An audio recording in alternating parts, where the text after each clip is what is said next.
ಶುಭೋದಯ. ಈ ದಿನ ತುಂಬ ವಿಶೇಷವಾದ ದಿನ.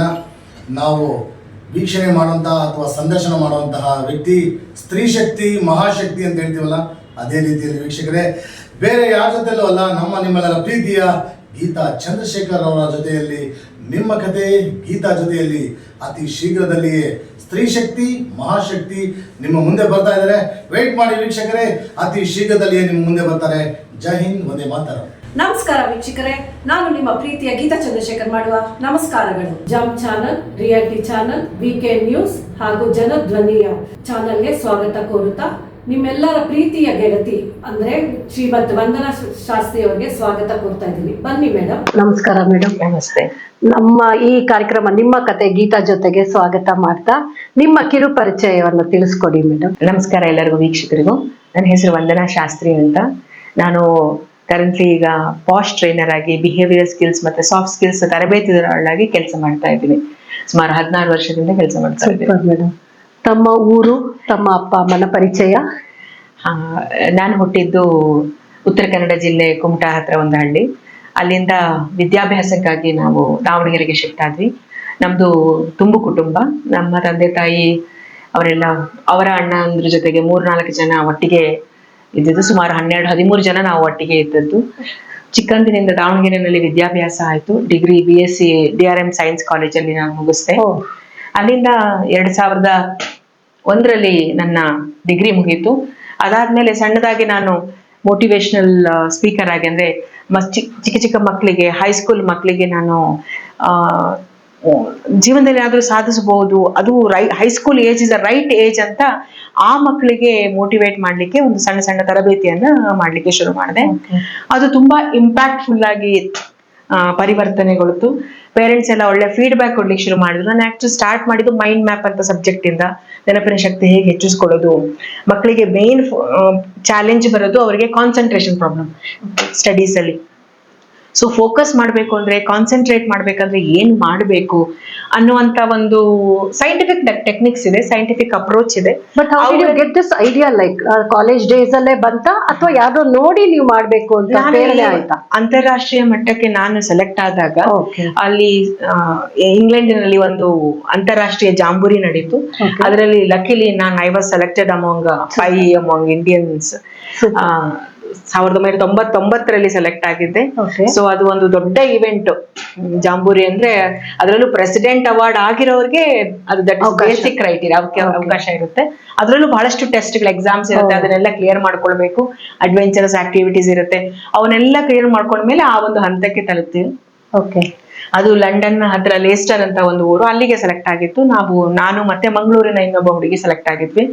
ಅಲ್ಲಿ ಹೋಗಿ ನಮ್ಮ ದೇಶದ ಭಾರತೀಯ ಸಂಸ್ಕೃತಿ, ಕಲ್ಚರ್ ಅನ್ನೋದು ಒಂದು ಪಾರ್ಟ್ ಇತ್ತು. ಅದರ್ ದ್ಯಾನ್ ನಮ್ಮ ಸ್ಕೌಟ್ಸ್ ಅಂಡ್ ಗೈಡ್ಸ್ ನಾನಾ ಚಟುವಟಿಕೆಗಳ ಜೊತೆಗೆ ಇದು ಒಂದು ಭಾಗವಾಗಿತ್ತು. ಇದನ್ನ ಅಲ್ಲಿ ಪ್ರದರ್ಶಿಸಬೇಕಾದ್ರೆ ನನಗೆ ಅಲ್ಲಿ ಒಬ್ರು ಪರಿಚಯ ಆಗಿತ್ತು. ನೆನಪಿನ ಶಕ್ತಿ ಹೇಗೆ ಹೆಚ್ಚಿಸ್ಕೊಳ್ಬಹುದು, ಮೈಂಡ್ ಮ್ಯಾಪಿಂಗ್ ಅನ್ನೋ ಒಂದು ಕಾನ್ಸೆಪ್ಟ್ ಇದೆ. 99ನೇ ಇಸ್ವಿಲಿ. ಆಗ ನಮಗೆಲ್ಲ ಅವಾಗ ಇಂಟರ್ನೆಟ್ ನಮಗೂ ಗೊತ್ತಿಲ್ಲ, ಅವಾಗಿನ್ನೂ ಬಂದಿರ್ಲಿಲ್ಲ. ಸೊ ಹಾಗಾಗಿ ನಮಗೆ ಯಾರಾದ್ರೂ ಜನಗಳಿಂದಾನೇ ಸಹಾಯ ತಗೊಳ್ಬೇಕು ಹೊರತು ಈ ಡಿಜಿಟಲ್ ವರ್ಲ್ಡ್ ಅನ್ನೋದು ಅಷ್ಟೊಂದು ಇರ್ಲಿಲ್ಲ. ಸೊ ಹಾಗಾಗಿ ಅವರಿಂದ ಒಂದು ಮಾಹಿತಿ ಸಿಕ್ತು. ಇದನ್ನ ಸ್ವಲ್ಪ ಅಂದ್ರೆ ಅವ್ರಿಗೆಲ್ಲ ಹೆಲ್ಪ್ ಮಾಡ್ತಿದ್ರ? ನಿಮ್ಗೆ ಮಾಹಿತಿ ಸಿಕ್ತು ಅಲ್ಲ? ಅವರಲ್ಲಿ ಒಂದು ಡೆಮಾನ್ಸ್ಟ್ರೇಷನ್ ಮಾಡಿದ್ರು, ಹೇಗೆ ನೆನಪಿನ ಶಕ್ತಿ ಹೆಚ್ಚಿಸ್ಕೊಳ್ಬಹುದು ಅನ್ನೋದನ್ನ ಒಂದು ಡೆಮೋ ತೋರಿಸಿದ್ರು. ನಾನು ಯಾಕೆ ಇಲ್ಲಿ ನಮ್ಮ ದೇಶದಲ್ಲಿ ನಮ್ಮ ಮಕ್ಳಿಗೆ ಮಾಡಬಾರ್ದು ಅಂತ ಬಂದು ಸಣ್ಣ ಪ್ರಯತ್ನವನ್ನ ಮಾಡಿದೆ. ಆ ಪ್ರಯತ್ನ ತುಂಬಾ ಚೆನ್ನಾಗಿ ಕ್ಲಿಕ್ ಆಯ್ತು. ಇಲ್ಲಿ ಮಕ್ಕಳು ತುಂಬಾ ಉತ್ಸಾಹದಿಂದ ಬರ್ಲಿಕ್ಕೆ ಶುರು ಮಾಡಿದ್ರು. ಯಾರಿಗೆ ಸ್ಕೂಲಿಗೆ ಹೋಗ್ಲಿಕ್ಕೆ ಇಂಟ್ರೆಸ್ಟ್ ಇಲ್ವೋ ಅವರೆಲ್ಲ ತುಂಬಾ ಆಸಕ್ತಿ ತೋರಿಸಿದ್ರು. ಅದನ್ನ ನೋಡಿ ಪೇರೆಂಟ್ಸ್ ಎಲ್ಲ ತುಂಬಾ ಖುಷಿಯಾಗಿ ಬಂದ್ರು. ಹಾಗೆ ಒಂದು 10-15ರಿಂದ ಶುರು ಮಾಡಿದ್ರು. ಸುಮಾರು ಒಂದು ಬೇಸ್ ಅಂತ ಕಂಪ್ಯೂಟರ್ ಸೆಂಟರ್ ಇತ್ತು, ಅದನ್ನ ಅಲ್ಲೇ ನಾವು ಮಾಡ್ತಾ ಇದ್ದಿದ್ದು. ಅಲ್ಲಿ ಕಂಪ್ಯೂಟರ್ ಸೆಂಟರ್ ನಲ್ಲಿ ಪ್ಲೇಸೇ ಇಲ್ದಂಗ ಆಯ್ತು. ಆಮೇಲೆ ಅಷ್ಟು ಜನ ಬಂದ್ರು ನಿಮ್ಗೆ ನೋಡಿ. ತುಂಬಾ ಜನ ಬಂದ್ರು. ಆಮೇಲೆ ಮೀಡಿಯಾದವರು ಬಂದ್ರು. ಮೀಡಿಯಾದವರೆಲ್ಲ ಕವರ್ ಮಾಡ್ಲಿಕ್ಕೆ ಶುರು, ಒಳ್ಳೆ ರೆಸ್ಪಾನ್ಸ್ ಅಲ್ವಾ? ಅವಾಗ್ಲೇ ಉದಯ ಚಾನೆಲ್ ನವರು ಅವಾಗ ಒಂದು ಕಾರ್ಯಕ್ರಮ ಮಾಡಿದ್ರು. ಹೀಗೆ ಅವ್ರಿಗೆಲ್ಲ ನೆನಪಿನ ಶಕ್ತಿ ಲೈವ್ ನೋಡಿದ್ರು. ಮಕ್ಕಳಲ್ಲಿ ಆ ಒಂದು ಪ್ರತಿಭೆಯನ್ನ ನೋಡಿದ್ರು. ಇದು ಪ್ರತಿಭೆ ಅಲ್ಲ, ಇದು anybody can inculcate if they know the techniques ಅನ್ನೋದನ್ನ ಮಾಹಿತಿನ ತೋರಿಸ್ಕೊಟ್ರಿ. ಮಾಹಿತಿನ ಡೆಮಾನ್ಸ್ಟ್ರೇಟ್ ಮಾಡಿ ತೋರಿಸಿದ್ವಿ. ಅಲ್ಲಿಂದ ಎಲ್ಲರೂ ನನ್ನ ತರಬೇತಿನ ಇಷ್ಟಪಡ್ತಾರಂದ್ರೆ ಇದ್ರಲ್ಲಿ ಏನೋ ಅಂದ್ರೆ communication was my strength. That's nice, very that nice. is- that is very important also. ಈಗಿನ ಕಾಲದಲ್ಲಿ ಕಮ್ಯುನಿಕೇಶನ್ ವೆರಿ ವೆರಿ ಇಂಪಾರ್ಟೆಂಟ್. ಹೌದು. ಸೊ ಎಲ್ರಿಗೂ ತುಂಬಾ ಜನಕ್ಕೆ ಎಲ್ಲರಿಗೂ ಎಲ್ಲದು ಗೊತ್ತಿರುತ್ತೆ, ಆದ್ರೆ ಮಕ್ಕಳಿಗೆ ಹೇಳ್ಕೊಡ್ಬೇಕಾದ್ರೆ ಅವರ ವೇವ್ ಲೆಂತ್ಗೆ ಮ್ಯಾಚ್ ಆಗ್ಲಿಕ್ಕೆ ಕನೆಕ್ಟ್ ಆಗ್ಬೇಕಾಗತ್ತೆ. ಸೊ ಅದು ಬಹಳಷ್ಟು ಜನ ಆ ಕೆಲಸದಲ್ಲಿ ಅದೊಂದು ಚಾಲೆಂಜ್ ಇರುತ್ತೆ. ಸೊ ಅವರಿಗೆ ಕನೆಕ್ಟ್ ಆದ್ವಿ ಅಂದ್ರೆ you teach them anything, they are ready to explore the world. So ಅಲ್ಲಿಂದ ಶುರುವಾಯ್ತು ನನ್ನ ಜರ್ನಿ. ಅಲ್ಲಿಂದ ಇಲ್ಲಿ ತನಕ ಅದು ನಿಂತಿಲ್ಲ. ಈ ಮಕ್ಕಳಿಗೆ ಈ ಮಾಹಿತಿ ಕೊಟ್ಟ ನಂತರ, like after this awareness, next ಏನ್ ಸ್ಟೆಪ್ ತಗೊಂಡ್ರಿ ನೀವು? ಅಲ್ಲಿಂದ ತುಂಬಾ ಮಾಧ್ಯಮಗಳೆಲ್ಲ ಅದನ್ನ ಕವರ್ ಮಾಡಿ ಶುರು ಮಾಡಿದ್ರು. ಅಲ್ಲಿ ನಾನು ಕೇವಲ ಹೈಸ್ಕೂಲ್ ಸ್ಟೂಡೆಂಟ್ಸ್ ತನಕ ಅಷ್ಟೇ ಕಾನ್ಸಂಟ್ರೇಟ್ ಮಾಡ್ತಾ ಇದ್ದೆ. 2004 ತನಕ ಮಾಡಿದ್ವಿ. 2002ರಿಂದ 4. ಸೊ 2004ರಿಂದ ಮದುವೆ ಆಯ್ತು. ಸೊ ಹಾಗಾಗಿ ಬೆಂಗಳೂರಿಗೆ ಶಿಫ್ಟ್ ಆಗ್ಬೇಕಾಗಿ ಬಂತು. ಇಲ್ಲಿ ಇದು ದೊಡ್ಡ ಸಮುದ್ರ, ಅಲ್ಲಿ ದಾವಣಗೆರೆ ಒಂದು ಅವಾಗಿನ ತಾಲೂಕು ಕೂಡ, ಅಂದ್ರೆ ತಾಲೂಕು ಇಟ್ಸ್ ಹೆವೆನ್ ಅನ್ಬೋದು. It's educational hub. ಎಲ್ಲಾ ರೀತಿಯಲ್ಲಿ ಸಹಕಾರ, ಅಲ್ಲಿಯ ಜನ, ಅಲ್ಲಿಯ ಒಂದು ಎಲ್ಲಾ ರೀತಿಯ ಇಕೋಸಿಸ್ಟಮ್ ಹೇಗಿತ್ತು ಅಂದ್ರೆ, ಯಾರಾದ್ರೂ ಮುಂದೆ ಬರ್ತಾರೆ ಅಂದ್ರೆ ಸಹಕಾರ ಕೊಡುವಂತ ಒಂದು ಜನ ಅಲ್ಲಿ. ತುಂಬಾ ಸಂತೋಷ ಆಗ್ತಾ ಇತ್ತು. ನಾವು ಕೂಡ ಹಾಗೆ ಬೆಳೆದ್ವಿ. ಅಂತಾರಾಷ್ಟ್ರೀಯ ಮಟ್ಟಕ್ಕೆ ಹೋಗಿ ಬಂದ್ವಿ. ಯಾವಾಗ ಅಂತ ಅಲ್ಲಿ ಇಂಗ್ಲೆಂಡ್ನಲ್ಲಿ ಅವಾರ್ಡ್ಸ್ ತಗೊಂಡ್ ಬಂದು ನಮ್ಮ ಶಾಲೆ ಇಂಗ್ಲೆಂಡ್ ಇಂದಲೂ ಗುರುತಿಸಿದ್ದಾರೆ. ಹೌದು, 99 ಭಾರತೀಯ ಕಲ್ಚರ್ನ ಇಂಟ್ರೊಡ್ಯೂಸ್ ಮಾಡಿರ್ತಕ್ಕಂತಹ ಇಬ್ಬ ವಿದ್ಯಾರ್ಥಿನಿಯರು ಅಂತ ಅದು ಪೇಪರ್ ಅಲ್ಲೆಲ್ಲ ಬಂತು. ಹಾಗಾಗಿ ಅಲ್ಲಿಯ ಮಾಧ್ಯಮ ಕವರ್ ಮಾಡ್ಲಿಕ್ಕೆ ಶುರು ಮಾಡಿದ್ರು. ಪ್ರೊಫೆಷನಲ್ ಲೈಫ್ ಆದ ನಂತರ, like how will you, I mean ಯಾವಾಗ ನೀವು ಲೈಫ್ ಅಲ್ಲಿ ಪಾರ್ಟ್ನರ್ ತೊಡಗಿಸ್ಕೊಂಡ್ರಿ, ಹೇಗೆ ಮುಂದುವರಿಸ್ತಾ ಬಂದ್ರಿ ನಿಮ್ಮ ಚಟುವಟಿಕೆಗಳು? ಅಲ್ಲಿನೂ ಪ್ರೊಫೆಷನಲ್ ಲೈಫ್ ಅಂತ ಅಷ್ಟು ಟಿಪಿಕಲ್ ಆಗಿ ನಾನು ಹೋಗಿರ್ಲಿಲ್ಲ. ಜಸ್ಟ್ ಲೈಕ್ ಮದುವೆ ಆಗೋ ತನಕ ಇದೊಂದು ತರಬೇತಿ ನಾನು ಶುರು ಮಾಡೋಣ ಅಂತ ಮಾಡಿದ್ದು. ಬಟ್ ತುಂಬಾ ಪ್ರೊಫೆಷನಲ್ ವೇ ಆಗಿ ಹೋಯ್ತು. ಯಾಕಂದ್ರೆ ಅಷ್ಟೇ ಸಹಕಾರ ಮಾಧ್ಯಮದವ್ರು ಕೊಟ್ರು, ಪೇರೆಂಟ್ಸ್ ಕೊಟ್ರು, ಸಪೋರ್ಟ್ ಇದ್ದಾಗ, ಆಮೇಲೆ ಯಾವಾಗ ಸಪೋರ್ಟ್ ಇರ್ತಾರೆ ನಾವು ಇನ್ನೂ ಹೆಚ್ಚಿನಾಗಿ ಮಾಡ್ಬೋದು ಅಂತ ಆ ಜವಾಬ್ದಾರಿ ತಗೊಂಡು ಜವಾಬ್ದಾರಿಯುತವಾಗಿ ನಡ್ಕೊಳ್ತೀವಿ. ಸೊ ನಾನು ಅಲ್ಲಿಂದ ಕಂಟಿನ್ಯೂ ಮಾಡಿದೆ. ಬೆಂಗಳೂರು ಬಂದಾಗ್ಲೂ ಅಲ್ಲಿ ತುಂಬಾ ಒಂದು ಟೀಮ್ ರೆಡಿ ಮಾಡಿದೆ. ಸೊ ಯಾಕಂದ್ರೆ ನಾನ್ ಬೆಂಗಳೂರು ಶಿಫ್ಟ್ ಆಗ್ಬೋದು, ಬಟ್ ಅದ್ ಸಿಸ್ಟಮ್ ಶುಡ್ ರನ್ ಅಂತ. ಸೊ ಅಲ್ಲಿ ಆದ್ರೆ ಏನ್ ಮಾಡ್ತೀರಾ, ಎಲ್ಲರಿಗೂ ಕಲಿಯುವಂತಹ ಪ್ರತಿಭೆ ಇತ್ತು, ಕಲ್ತ್ಕೊಂಡ್ರು. ಬಟ್ ಡಿಲಿವರಬಿಲಿಟಿ ಅಂತ ಏನಿರುತ್ತಲ್ಲ, ಅಷ್ಟೇ ಎಫೆಕ್ಟಿವ್ ಆಗಿ ಮಾಡುವಂತದ್ದು ಸ್ವಲ್ಪ ಕಷ್ಟ ಆಯ್ತು ಅವ್ರಿಗೆ, ಬೇರೆಯವರಿಗೆ. ಅಂದ್ರೆ ನಿಮ್ ಟೀಮ್ ಇತ್ತು ಅಂತಿರಲ್ಲ, ಅವರೆಲ್ಲ ಏನು ಅವರು ಅಂದ್ರೆ ಈಗ ನಂದು ಈ ಸಬ್ಜೆಕ್ಟ್ ಬಿಟ್ಟು ಅವ್ರದ್ದು ಬೇರೆ ಇದು ಸಬ್ಜೆಕ್ಟ್ ನ ತಗೊಳ್ಳಿಕ್ ಶುರು ಮಾಡಿದ್ರು. ಯಾಕಂದ್ರೆ ಮೆಮೊರಿ ಅನ್ನೋದು ಏನಾಗ್ತದೆ, ಇನ್ಸ್ಟಂಟ್ ರಿಸಲ್ಟ್ ತೋರಿಸ್ಬೇಕು. ಇನ್ಸ್ಟಂಟ್ ರಿಸಲ್ಟ್ ತೋರಿಸ್ಬೇಕು ಅಂದ್ರೆ ಅಷ್ಟೇ ಎಫರ್ಟ್ ಹಾಕ್ಬೇಕು, ಅವರ ವೇವ್ ಲೆಂತ್ ಇಳಿಬೇಕು, ಪೇರೆಂಟ್ಸ್ ಇಂದ ಎಕ್ಸ್ಪೆಕ್ಟೇಷನ್ ಇರುತ್ತೆ. ಸೊ ಅದೆಲ್ಲ ಸ್ವಲ್ಪ ಅದೇ ಡೆಲಿವರಿ ಅಂದ್ರೆ ಅದನ್ನ ವ್ಯಕ್ತಪಡಿಸುವಂತಹ ಅದು ಒಂದು ಕಲೆ ಅಂತ ಏನ್ ಹೇಳ್ತಾರಲ್ಲ, ಕಮ್ಯುನಿಕೇಶನ್. ಅಲ್ಲಿ ಕೆಲವೊಬ್ರು I was able to make out that they were unable to fulfil that ಅಂತ. ಬಟ್ ಎನಿವೇಸ್ 2000 ನೀವು ಅವ್ರಿಗೆಲ್ಲ ಅವೇರ್ನೆಸ್, ಒಂದು ಡೆಮೋ ಕ್ಲಾಸ್ ಅದೆಲ್ಲ ಕಂಟಿನ್ಯೂ ಮಾಡಿದ್ರೆ ನಾನು ಇಲ್ಲಿ ಕಂಟಿನ್ಯೂ ಮಾಡಿದೆ. ಅವರವರ ಮಕ್ಕಳಿಗೆ ಮಾಡಿಬಿಟ್ಟು ಅವರಲ್ಲಿ ಒಳ್ಳೆ ರಿಸಲ್ಟ್ಸ್ ಅನ್ನ ಕಂಡು. ಅದ್ರಲ್ಲಿ ಒಬ್ಬ ಸೌರಭ್ ಅಂತ ಹುಡುಗ, ಅವನು ರಾಷ್ಟ್ರ ಮಟ್ಟಕ್ಕೆಲ್ಲ ಹೋದ. ಅವ್ರದ್ದೆಲ್ಲ ಮಾಧ್ಯಮದಲ್ಲೆಲ್ಲ ಬಂತು. ಅವ್ರ ತಾಯಿ ಹೋಮಿಯೋಪತಿ ಡಾಕ್ಟರ್ ಆಗಿದ್ರು. ಸೂಪರ್. ಅವರ ಪ್ರೊಫೆಷನಲ್ ಇದನ್ನ ಬಳಸುವಂತ ಇದನ್ನ ಮಾಡ್ಕೊಂಡ್ರು. ಅಂದ್ರೆ anything you take, mind is the ultimate. ಅಂದ್ರೆ ಮಾನಸಿಕ ಸ್ಥಿತಿ ಅನ್ನೋದು ಬಹಳ ಇಂಪಾರ್ಟೆಂಟ್ ಅನ್ನೋದನ್ನ ಅವರು ಹೋಮಿಯೋಪತಿ ಡಾಕ್ಟರ್ ಆಗಿರೋದ್ರಿಂದ ಕೌನ್ಸಿಲಿಂಗ್ ತಗೊಂಡ್ರು. ಇನ್ನೊಂದನ್ನೇ ತಗೊಂಡ್ಬಿಟ್ಟು ಆ ಸಬ್ಜೆಕ್ಟ್ ನ ಜೋಡಿಸ್ಕೊಂಡ್ರು ಅದ್ರ ಜೊತೆಗೆ. ಎಷ್ಟೋ ಕಡೆ ನಮ್ಗೆ ಮೆಡಿಸಿನ್ ಅವಶ್ಯಕತೆನೇ ಇರೋದಿಲ್ಲ. ಸೊ ಕೌನ್ಸಿಲಿಂಗ್ ಮುಖಾಂತರನೇ ಆಗುತ್ತೆ. ಅವರ ಮೈಂಡ್ ಸೆಟ್ ನ ಸ್ವಲ್ಪ ಪರಿವರ್ತನೆ ಮಾಡಿದ್ರೆ ಖಂಡಿತವಾಗಿಯೂ ಟ್ರಾನ್ಸ್ಫಾರ್ಮೇಶನಲ್ ರಿಸಲ್ಟ್ಸ್ ನಾವು ತರಬಹುದು. ಅದನ್ನ ನಮ್ಮ ಈ ಒಂದು ತರಬೇತಿನ ಅವ್ರು ಅಳವಡಿಸ್ಕೊಂಡಿದ್ರಿಂದ ಅಲ್ಲೂ ಕೂಡ ರಿಸಲ್ಟ್ಸ್ ಅನ್ನ ಕಂಡ್ರು. ಅವ್ರು ಇವತ್ತಿಗೂ ಅದನ್ನ ಪ್ರಾಕ್ಟೀಸ್ ಮಾಡ್ಕೊಂಡು ಮುಂದುವರ್ಸ್ಕೊಂಡು ಹೋಗ್ತಾ ಇದ್ದಾರೆ. ತುಂಬಾ ದೊಡ್ಡ ಸಣ್ಣ ಪ್ರಮಾಣದಲ್ಲಿ ಶುರು ಮಾಡಿದೆ, ಇವತ್ತು ದೊಡ್ಡ ಪ್ರಮಾಣದಲ್ಲಿ. ಎಕ್ಸ್ಪೆಕ್ಟ್ ಮಾಡಿರ್ಲಿಲ್ಲ ಅಲ್ಲ ಈ ತರ ಬೆಳವಣಿಗೆ ಸಿಗತ್ತೆ ನಿಮ್ಗೆ ಈ ಪ್ರೊಫೆಷನ್ ಅಲ್ಲಿ ಅಂತ? ನಾನು ಪ್ರತಿನಿತ್ಯನೂ I give my best.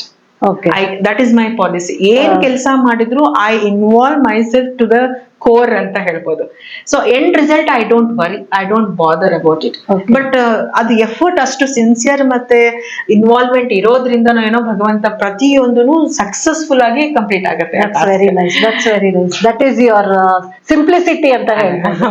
Sir after ಇದು ಏನು ನೀವು ಎಕ್ಸಾಂಪಲ್ ಕೊಟ್ಟು, ಆ ಹುಡುಗಂದು ಎಲ್ಲ ಎಕ್ಸಾಂಪಲ್ ಕೊಟ್ಟರು, your married life, like how you settle down? ನಮ್ಮ ಮನೆಯವರು ನಮ್ಮ ಊರು ದಾವಣಗೆರೆ ಹತ್ರ ಮಾಯಕೊಂಡ ಅಂತ. ಅವ್ರೇನ್ ಮಾಡ್ಕೊಂಡಿದ್ದಾರೆ? ದತ್ತಾತ್ರೇಯ ಶಾಸ್ತ್ರಿ ಅಂತ. ಅವರು ಕಂಪ್ಯೂಟರ್ ಸೆಂಟರ್ ನಡೆಸ್ತಾ ಇದ್ರು. ಓಕೆ. ಸೊ ಅವ್ರು ನನಗೆ ಸಪೋರ್ಟ್ ಮಾಡಿದ್ರು ಆ ಪ್ಲೇಸ್ ನ ಯುಟಿಲೈಸ್ ಮಾಡ್ಕೊಳಕ್ಕೆ, ಆ ತರಬೇತಿಯನ್ನ ಕೊಡ್ಲಿಕ್ಕೆ ಎಲ್ಲ. ಸೊ ಹಾಗೆ 2004ರಲ್ಲಿ ಅವರ ಕುಟುಂಬ ನಮ್ಮ ಕುಟುಂಬ ಎಲ್ಲ ಸೇರಿ ಮುಂದುವರ್ಸ್ಕೊಂಡು ಮದುವೆ ವಿವಾಹ ಆಯ್ತು. 2005ರಲ್ಲಿ ಬೆಂಗಳೂರಿಗೆ ಶಿಫ್ಟ್ ಆದ್ವಿ ನಾವು. ಶಿಫ್ಟ್ ಆದಾಗ ಎಲ್ಲ ಹಂತದಲ್ಲಿ ನಾವು ಸ್ಟೇ ಮಾಡ್ತಾ ಇದ್ವಿ. ಅಲ್ಲಿ ಸುತ್ತಮುತ್ತ ಇರ್ತಕ್ಕಂಥ ಶಾಲಾ ಕಾಲೇಜುಗಳು ಅವ್ರದ್ದು trainings, computers, sales and service ಅದನ್ನೆಲ್ಲ ಕಂಟಿನ್ಯೂ ಮಾಡಿದ್ರು. ನನಗೆ ಅದರಲ್ಲಿ ಅಷ್ಟೊಂದು ಆಸಕ್ತಿ, ಸೇಲ್ಸ್ ಅಂಡ್ ಸರ್ವಿಸ್ ಅಂತ ಅಷ್ಟೊಂದು ಆಸಕ್ತಿ ಇರಲಿಲ್ಲ. ಯಾಕಂದ್ರೆ ನಂದು ಸ್ಟ್ರೆಂತ್ ನಂದು strength communication, reaching to people, talking to them, ಬೇರೆ ಇದೆ. ಸೊ ಹಾಗಾಗಿ ಬಟ್ ಅವ್ರು ಕಾಂಟ್ಯಾಕ್ಟ್ಸ್ ಕೊಡ್ತಿದ್ರಲ್ವಾ ನಿಮ್ಗೆ? ಕಾಂಟ್ಯಾಕ್ಟ್ಸ್, ಅವರ ಕಾಂಟ್ಯಾಕ್ಟ್ಸ್ ಅದೇ ಕಂಪ್ಯೂಟರ್ ರಿಲೇಟೆಡ್ ಆ ತರ ಇತ್ತು. ನಾನು ನಂದೇ ಆದ ಕಾಂಟ್ಯಾಕ್ಟ್ಸ್ ನಾನು ಯಲಹಂಕ ಸುತ್ತಮುತ್ತಲು ಬೆಳೆಸ್ದೆ. ಅಲ್ಲಿ ಒಂದು ಸಂಸ್ಥೆ, ನಾನಾ ಸಂಘ ಸಂಸ್ಥೆಗಳಲ್ಲಿ ಭಾಗಿಯಾಗ್ಲಿಕ್ಕೆ ಶುರು ಮಾಡಿದೆ. ತುಂಬಾ ಜನ ಪರಿಚಯ ಆದ್ರು.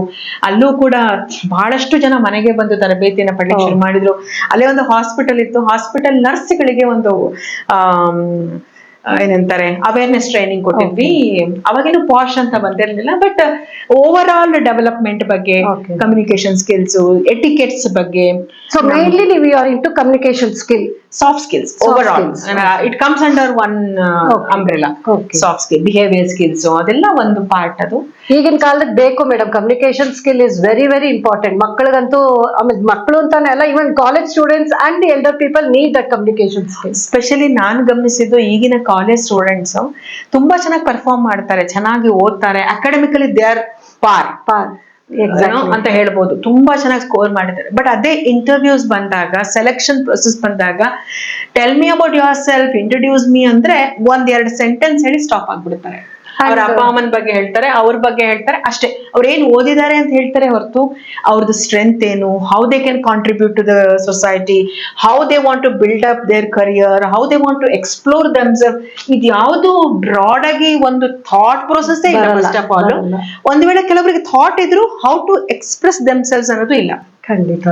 ಸೊ ದಿಸ್ ವಾಸ್ ದ ಲ್ಯಾಕ್ನಾ I felt. And then I thought ಬರೀ ಅದಕ್ಕಷ್ಟೇ ಸೀಮಿತವಾಗಿರೋದು ಬೇಡ, overall development, holistic development ಗೆ ನಾನು ಕಾನ್ಸಂಟ್ರೇಟ್ ಮಾಡೋಣ ಅಂತ ನಾನು ಅದಕ್ಕೆ ಕೋರ್ಸ್ಗಳನ್ನ ಮಾಡ್ಕೊಂಡೆ. ಅದಕ್ಕೆ luckily national skill development corporation of India ಅಂತಿದೆ, ಭಾರತ ಸರ್ಕಾರದಿಂದ ನಡೆಯುತ್ತೆ. ಅದು ಅಲ್ಲಿಂದ ತರಬೇತಿಯನ್ನ ಪಡೆದ್ರೆ ಇಟ್ ಇಸ್ ಲೈಕ್ ರಾಷ್ಟ್ರ ಮಟ್ಟದ ಒಂದು ತರಬೇತಿದಾರರಾಗಿ. I am now not only national trainer, I can proudly say I am an international trainer as well. So ಅನೇಕ ಕಡೆಯಿಂದ ನಮ್ಗೆ ಬರ್ತಾ ಇರುತ್ತೆ, ಇಲ್ಲಿ ಮಾಡಿ ಈ overseas due to my some personal constraint, ಮಕ್ಳು ಬಿಟ್ಟು ಹೋಗೋದು ಇದೆಲ್ಲ ಸ್ವಲ್ಪ ನನಗೆ ಚಾಲೆಂಜಿಂಗ್. ಹಾಗಾಗಿ ನಾನು ಅನ್ಕೊಳ್ತೀನಿ, ಫಸ್ಟ್ ನಮ್ಮ ದೇಶ, ನಮ್ಮ ಜನ, ನಮ್ಮವ್ರಿಗೆ ನಾನು 100% ಕೊಡೋಣ ಅಂತ. I am very satisfied that it has reach to. ಇವಾಗ ಸುಮಾರು 60,000 ಜಾಸ್ತಿ ಜನ ನಮ್ಮ ತರಬೇತಿಯನ್ನು ಪಡೆದಿದ್ದಾರೆ. ಅದರಲ್ಲಿ ಕಾಲೇಜ್ ಸ್ಟೂಡೆಂಟ್ಸ್ ಇದ್ದಾರೆ, ಫ್ಯಾಕಲ್ಟೀಸ್ ಇದ್ದಾರೆ, ಸ್ಟೂಡೆಂಟ್ಸ್ ಇದ್ದಾರೆ, ಹೈಸ್ಕೂಲ್ ಸ್ಟೂಡೆಂಟ್ಸ್ ಇದ್ದಾರೆ, ಎಲ್ಲಾ ತರದ.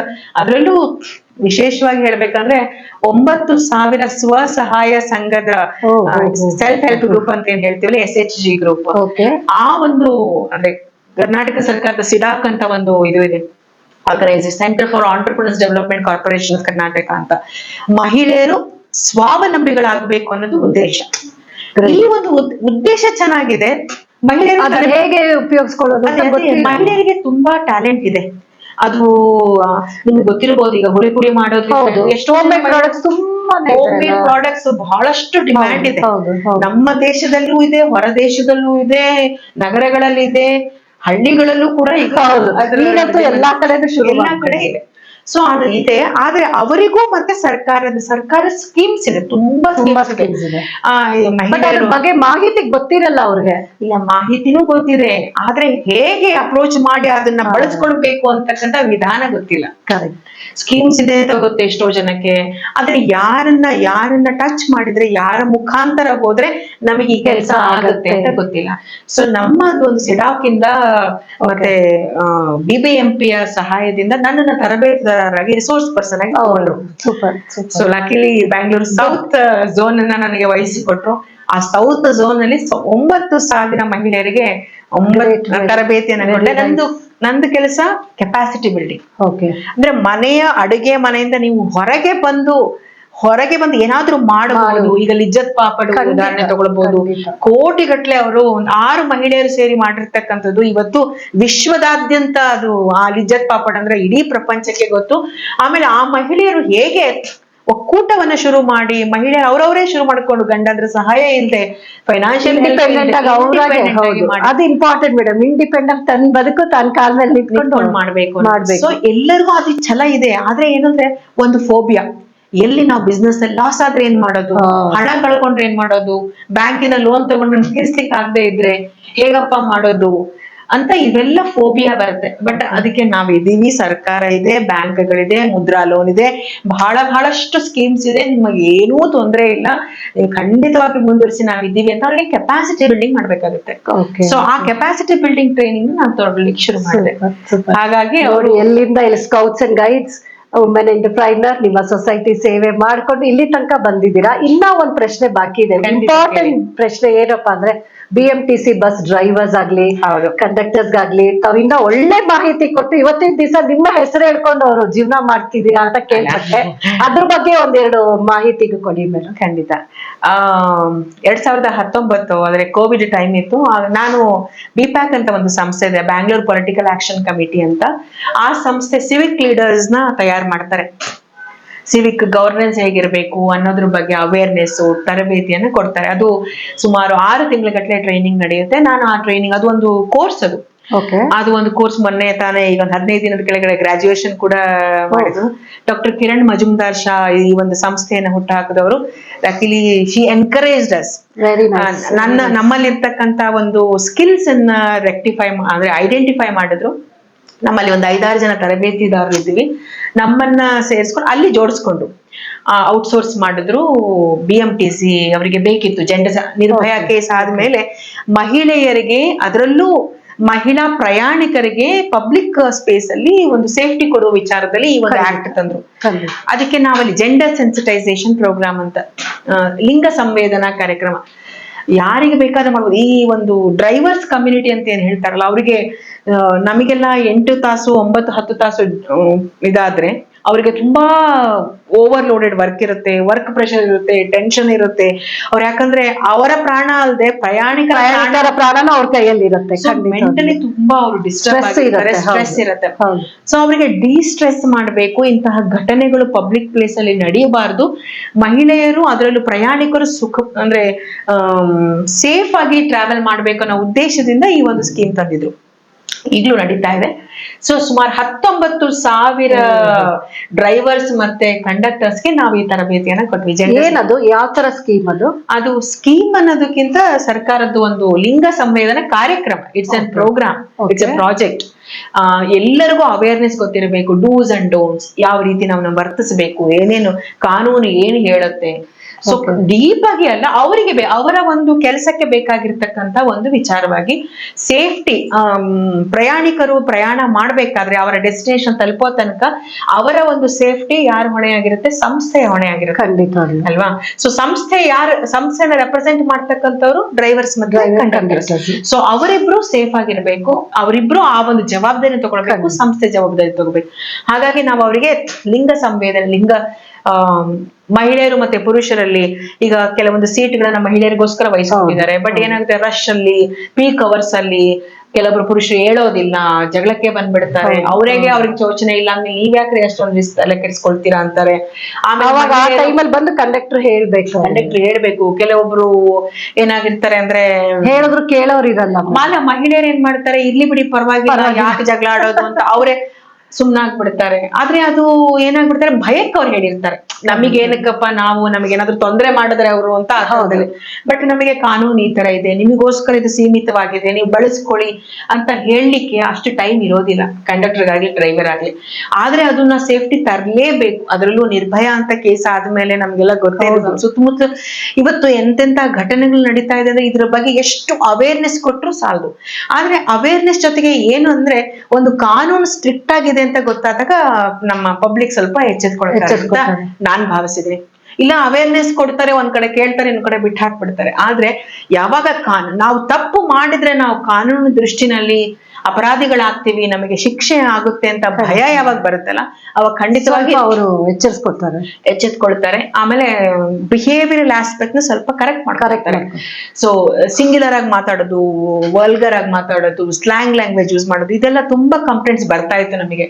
ನಾವು ಅವಾಗ ಇಲ್ಲ, ಈ ತರ ಇಟ್ ಇಸ್ ನಾಟ್ ಅಕ್ಸೆಪ್ಟಬಲ್, ಅಂದ್ರೆ ಝೀರೋ ಟಾಲರೆನ್ಸ್, ಶೂನ್ಯ ಸಂವೇದನೆ, ಶೂನ್ಯ ಸಹಿಷ್ಣುತೆ ಅಂತ ಹೇಳ್ತೀವಿ. ಇಂಥ ವಿಚಾರಗಳಲ್ಲಿ ನಮ್ಮ ಪಬ್ಲಿಕ್ ಸ್ಪೇಸ್ ಅಲ್ಲಿ ನಾವು ಅಲೋ ಮಾಡೋದಿಲ್ಲ, ಅದಕ್ಕೋಸ್ಕರ ಈ ಕಾನೂನು ಇದೆ ಅಂತ ಅವರಿಗೆ ಮನದಟ್ಟು ಮಾಡಿದಾಗ ಅವ್ರು ಖಂಡಿತವಾಗಿಯೂ. ಬಟ್ ನಾವು ಕೂಡ ಸಂಸ್ಥೆಯ ವತಿಯಿಂದ, ಅದು BMTC ಇರ್ಬೋದು, ಸರ್ಕಾರ ಇರ್ಬೋದು, ನಮ್ಮ BPAC ಸಂಸ್ಥೆ, ನಾವೆಲ್ಲ ಅಂತ ಇಕೋ ಸಿಸ್ಟಮ್ ನ ಕ್ರಿಯೇಟ್ ಮಾಡಿದ್ವಿ. ನಿಮಗೇನ್ ತೊಂದರೆ ಆಗ್ತಿರೋ ನಾವಿದ್ದೀವಿ, ಬಟ್ ಪಬ್ಲಿಕ್ಗೆ ನೀವು ತೊಂದರೆ ಆಗದೆ ಇರುತ್ತೆ ನೋಡ್ಕೊಳ್ಳೋ ಜವಾಬ್ದಾರಿ ನಿಮ್ಮಿಬ್ಬರ ಜವಾಬ್ದಾರಿ. ಸೊ ಅಂತ ನಾವ್ ಈ ತರ ಎಲ್ಲ 19,000 ನಮ್ಮ ಡ್ರೈವರ್ಸ್ ಕಮ್ಯುನಿಟಿಗೆ ಟ್ರೈನಿಂಗ್ ಕೊಟ್ವಿ. ಅದು ಎಷ್ಟು ಚೆನ್ನಾಗಿ ಇಂಪ್ಯಾಕ್ಟ್ ಆಯ್ತು ಅಂದ್ರೆ we can proudly say that ನಾವು ಕ್ರೆಡಿಟ್ ತಗೊಳ್ಬಹುದು. South Asian safest transport agency ಅಂತ ಅವಾರ್ಡ್ ತಗೊಂಡು. ಸೂಪರ್. ಮೇಡಮ್ ಶಿಖಾ ಶರ್ಮಾ ಅವ್ರ MD ಆಗಿದ್ರು, ಆ ಟೈಮಲ್ಲಿ ಅವಾರ್ಡ್ ಬಂತದ್ದು. ನಮಗೆ ಖುಷಿ ಏನಂದ್ರೆ ನಮ್ಮ ತರಬೇತಿಯಿಂದ ಖುಷಿ ಹೆಂಗಿರತ್ತಲ್ವ ನಾವು ಮಾಡಿದೋದಕ್ಕಿಂತ ಅದ್ರ ಇಂಪ್ಯಾಕ್ಟ್, ಆ ಪ್ರೋಗ್ರಾಮ್ ಇಂಪ್ಯಾಕ್ಟ್ ಎಷ್ಟಾಯ್ತು ಅಂತ ನಾವು ಖುಷಿಯಿಂದ ಹೇಳ್ಕೋಬಹುದು, ಹೆಮ್ಮೆಯಿಂದ ಹೇಳ್ಕೋಬಹುದು. ಆಮೇಲೆ ಅಲ್ಟಿಮೇಟ್ಲಿ ಪ್ರತಿಯೊಬ್ರು ಸೇಫ್ ಆಗಿದ್ರೆ ಖಂಡಿತವಾಗಿ ಪಬ್ಲಿಕ್ ಟ್ರಾನ್ಸ್ಪೋರ್ಟ್ ನ ಜನ ಬಳಸಿದ್ರೆ ಆದಷ್ಟು ನಾವು ಎನ್ವೈರನ್ಮೆಂಟ್ ಗೆ ಆಗ್ತಕ್ಕಂಥ ಇಂಪ್ಯಾಕ್ಟ್ ನ ನಾವು ಕಡಿಮೆ ಮಾಡಬಹುದು. ಎಷ್ಟೊಂದು ನೋಡಿ, ಅದರಿಂದ ಎಷ್ಟೊಂದು ಬೈ ಪ್ರಾಡಕ್ಟ್ ಅಂತ ಹೇಳ್ತೀವಿ, ಆ ತರ ಎಷ್ಟೊಂದು ಜನಕ್ಕೆ ಬೆನಿಫಿಟ್ ಆಗುತ್ತೆ. ಸೀನಿಯರ್ ಸಿಟಿಸನ್ ತುಂಬಾ ನೆಮ್ಮದಿಯಿಂದ ಪ್ರಯಾಣ ಮಾಡಬಹುದು, ಭಯ ಇಲ್ಲದೆ ಆರಾಮಾಗಿ ಓಡಾಡಬಹುದು. ಸೊ ಇವೆಲ್ಲವೂ ಆ ಒಂದು ಕಾರ್ಯಕ್ರಮ ಅಷ್ಟು ಇಂಪ್ಯಾಕ್ಟ್ ಆಗಿದೆ. ನೋಡಿ ವೀಕ್ಷಕರೇ, ಇಷ್ಟೊತ್ತು ನಮ್ಗೆ ಮಹಿಳಾ ಕಾರ್ಯಕ್ರಮ ಅಂತ ಏನಂತ ನಾವು ಅಂದ್ರೆ ಮಹಿಳೆ ಅಂತ ಕಾರ್ಯಕ್ರಮ ಅಂತ ಮಾಡಿಲ್ಲ, ಅವ್ರು ಕೊಟ್ಟಿರೋ ಅಂತ ಮಾಹಿತಿ ಹೇಳ್ಬೇಕಂದ್ರೆ ಪ್ರೊಫೆಷನಲಿ ಆಗ್ಬೋದು, ಎಜುಕೇಶನಲ್ಲೇ ಆಗ್ಬೋದು, ಅವ್ರು ಕೊಟ್ಟಂತ ಮಾಹಿತಿಗಳು ದಯಮಾಡಿ ಹೋಮ್ ಮೇಕರ್ಸ್ ಅಂದ್ರೆ ಯಾರು ಮಹಿಳೆಯರು ಮನೆಯಲ್ಲಿ ಏನ್ ಕೆಲಸ ಮಾಡ್ತಿದ್ದೀರೋ, ಅಪ್ಪ ಅಮ್ಮ ಆಗಿರ್ಬೋದು, ಯಜಮಾನರಾಗಿರ್ಬೋದು, ಅತ್ತೆ ಮಾವ ಪರ್ಮಿಷನ್ ತಗೊಂಡು ನೀವು ಮಾಡ್ಬೋದು. ನೀವು ಮುಂದೆ ಬಂದು ನಿಮ್ಮ ಕಾಲಲ್ಲಿ ನಿಂತ್ಕೊಂಡು ಸ್ವಯಂ ಉದ್ಯೋಗ ಮಾಡ್ಕೊಂಡು ನೀವು ಬೆಳೀರಿ ಅಂತ ಮಾರ್ಗದರ್ಶನ ಕೊಡೋರು ವಂದನಾ ಶಾಸ್ತ್ರಿ ಮುಂದೆ ಬಂದಿದ್ದಾರೆ. ದಯಮಾಡಿ ನಿಮ್ಗೂ ಈ ತರ ಏನಾದ್ರು ಕಾಂಟ್ಯಾಕ್ಟ್ಸ್ ಬೇಕು, ನಿಮ್ಗೆ ಹೆಲ್ಪ್ ಬೇಕು ಅಂದ್ರೆ ಖಂಡಿತ ನಮ್ಮ ವಾಹಿನಿಯನ್ನ ಸಂಪರ್ಕಿಸಿ, ನಾವು ನಿಮ್ಗೆ ಹೆಲ್ಪ್ ಮಾಡ್ತೀವಿ.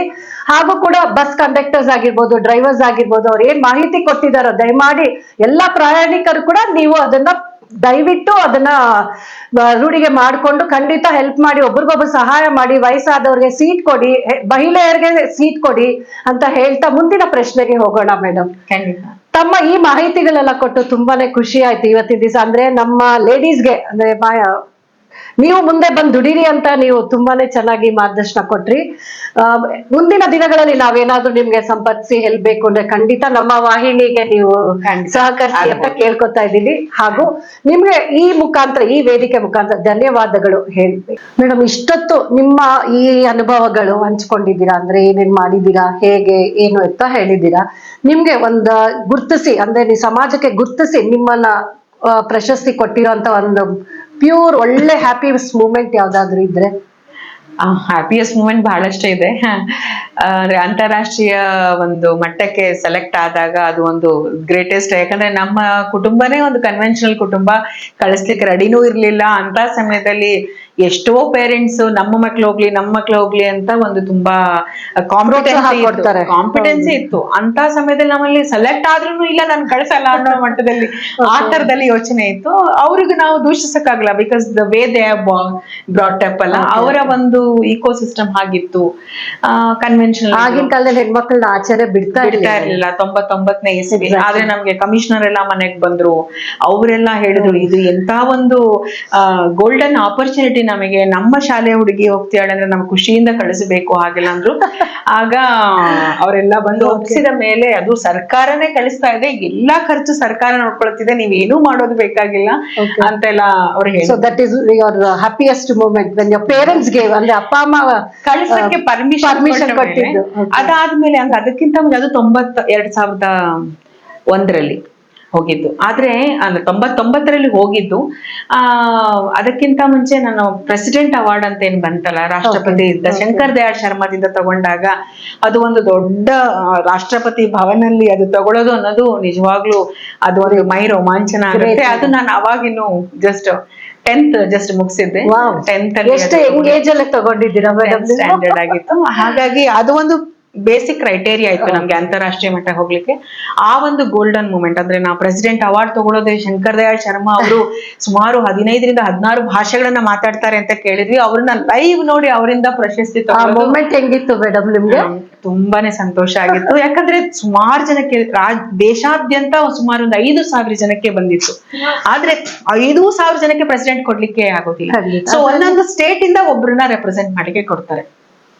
ಸೊ ನಮ್ಮ ಸ್ಟೇಟ್ ಇಂದ ನಾನು ಅದನ್ನ ತಗೊಂಡಿದ್ದು. ಹಾಗಾಗಿ ನಂಗೆ ತುಂಬಾ ಸಂತೋಷ. ಅವಾಗ ಅಪ್ಪ ಅಮ್ಮ ತುಂಬಾನೇ ಸಂತೋಷ. ಆದ್ರೆ ಆ ಪೇರೆಂಟ್ಸ್ಗೂ ಕೂಡ ಜೊತೆಗೆ ಬರ್ಲಿಕ್ಕೆ ಅವಕಾಶ ಕೊಡ್ತಾರೆ.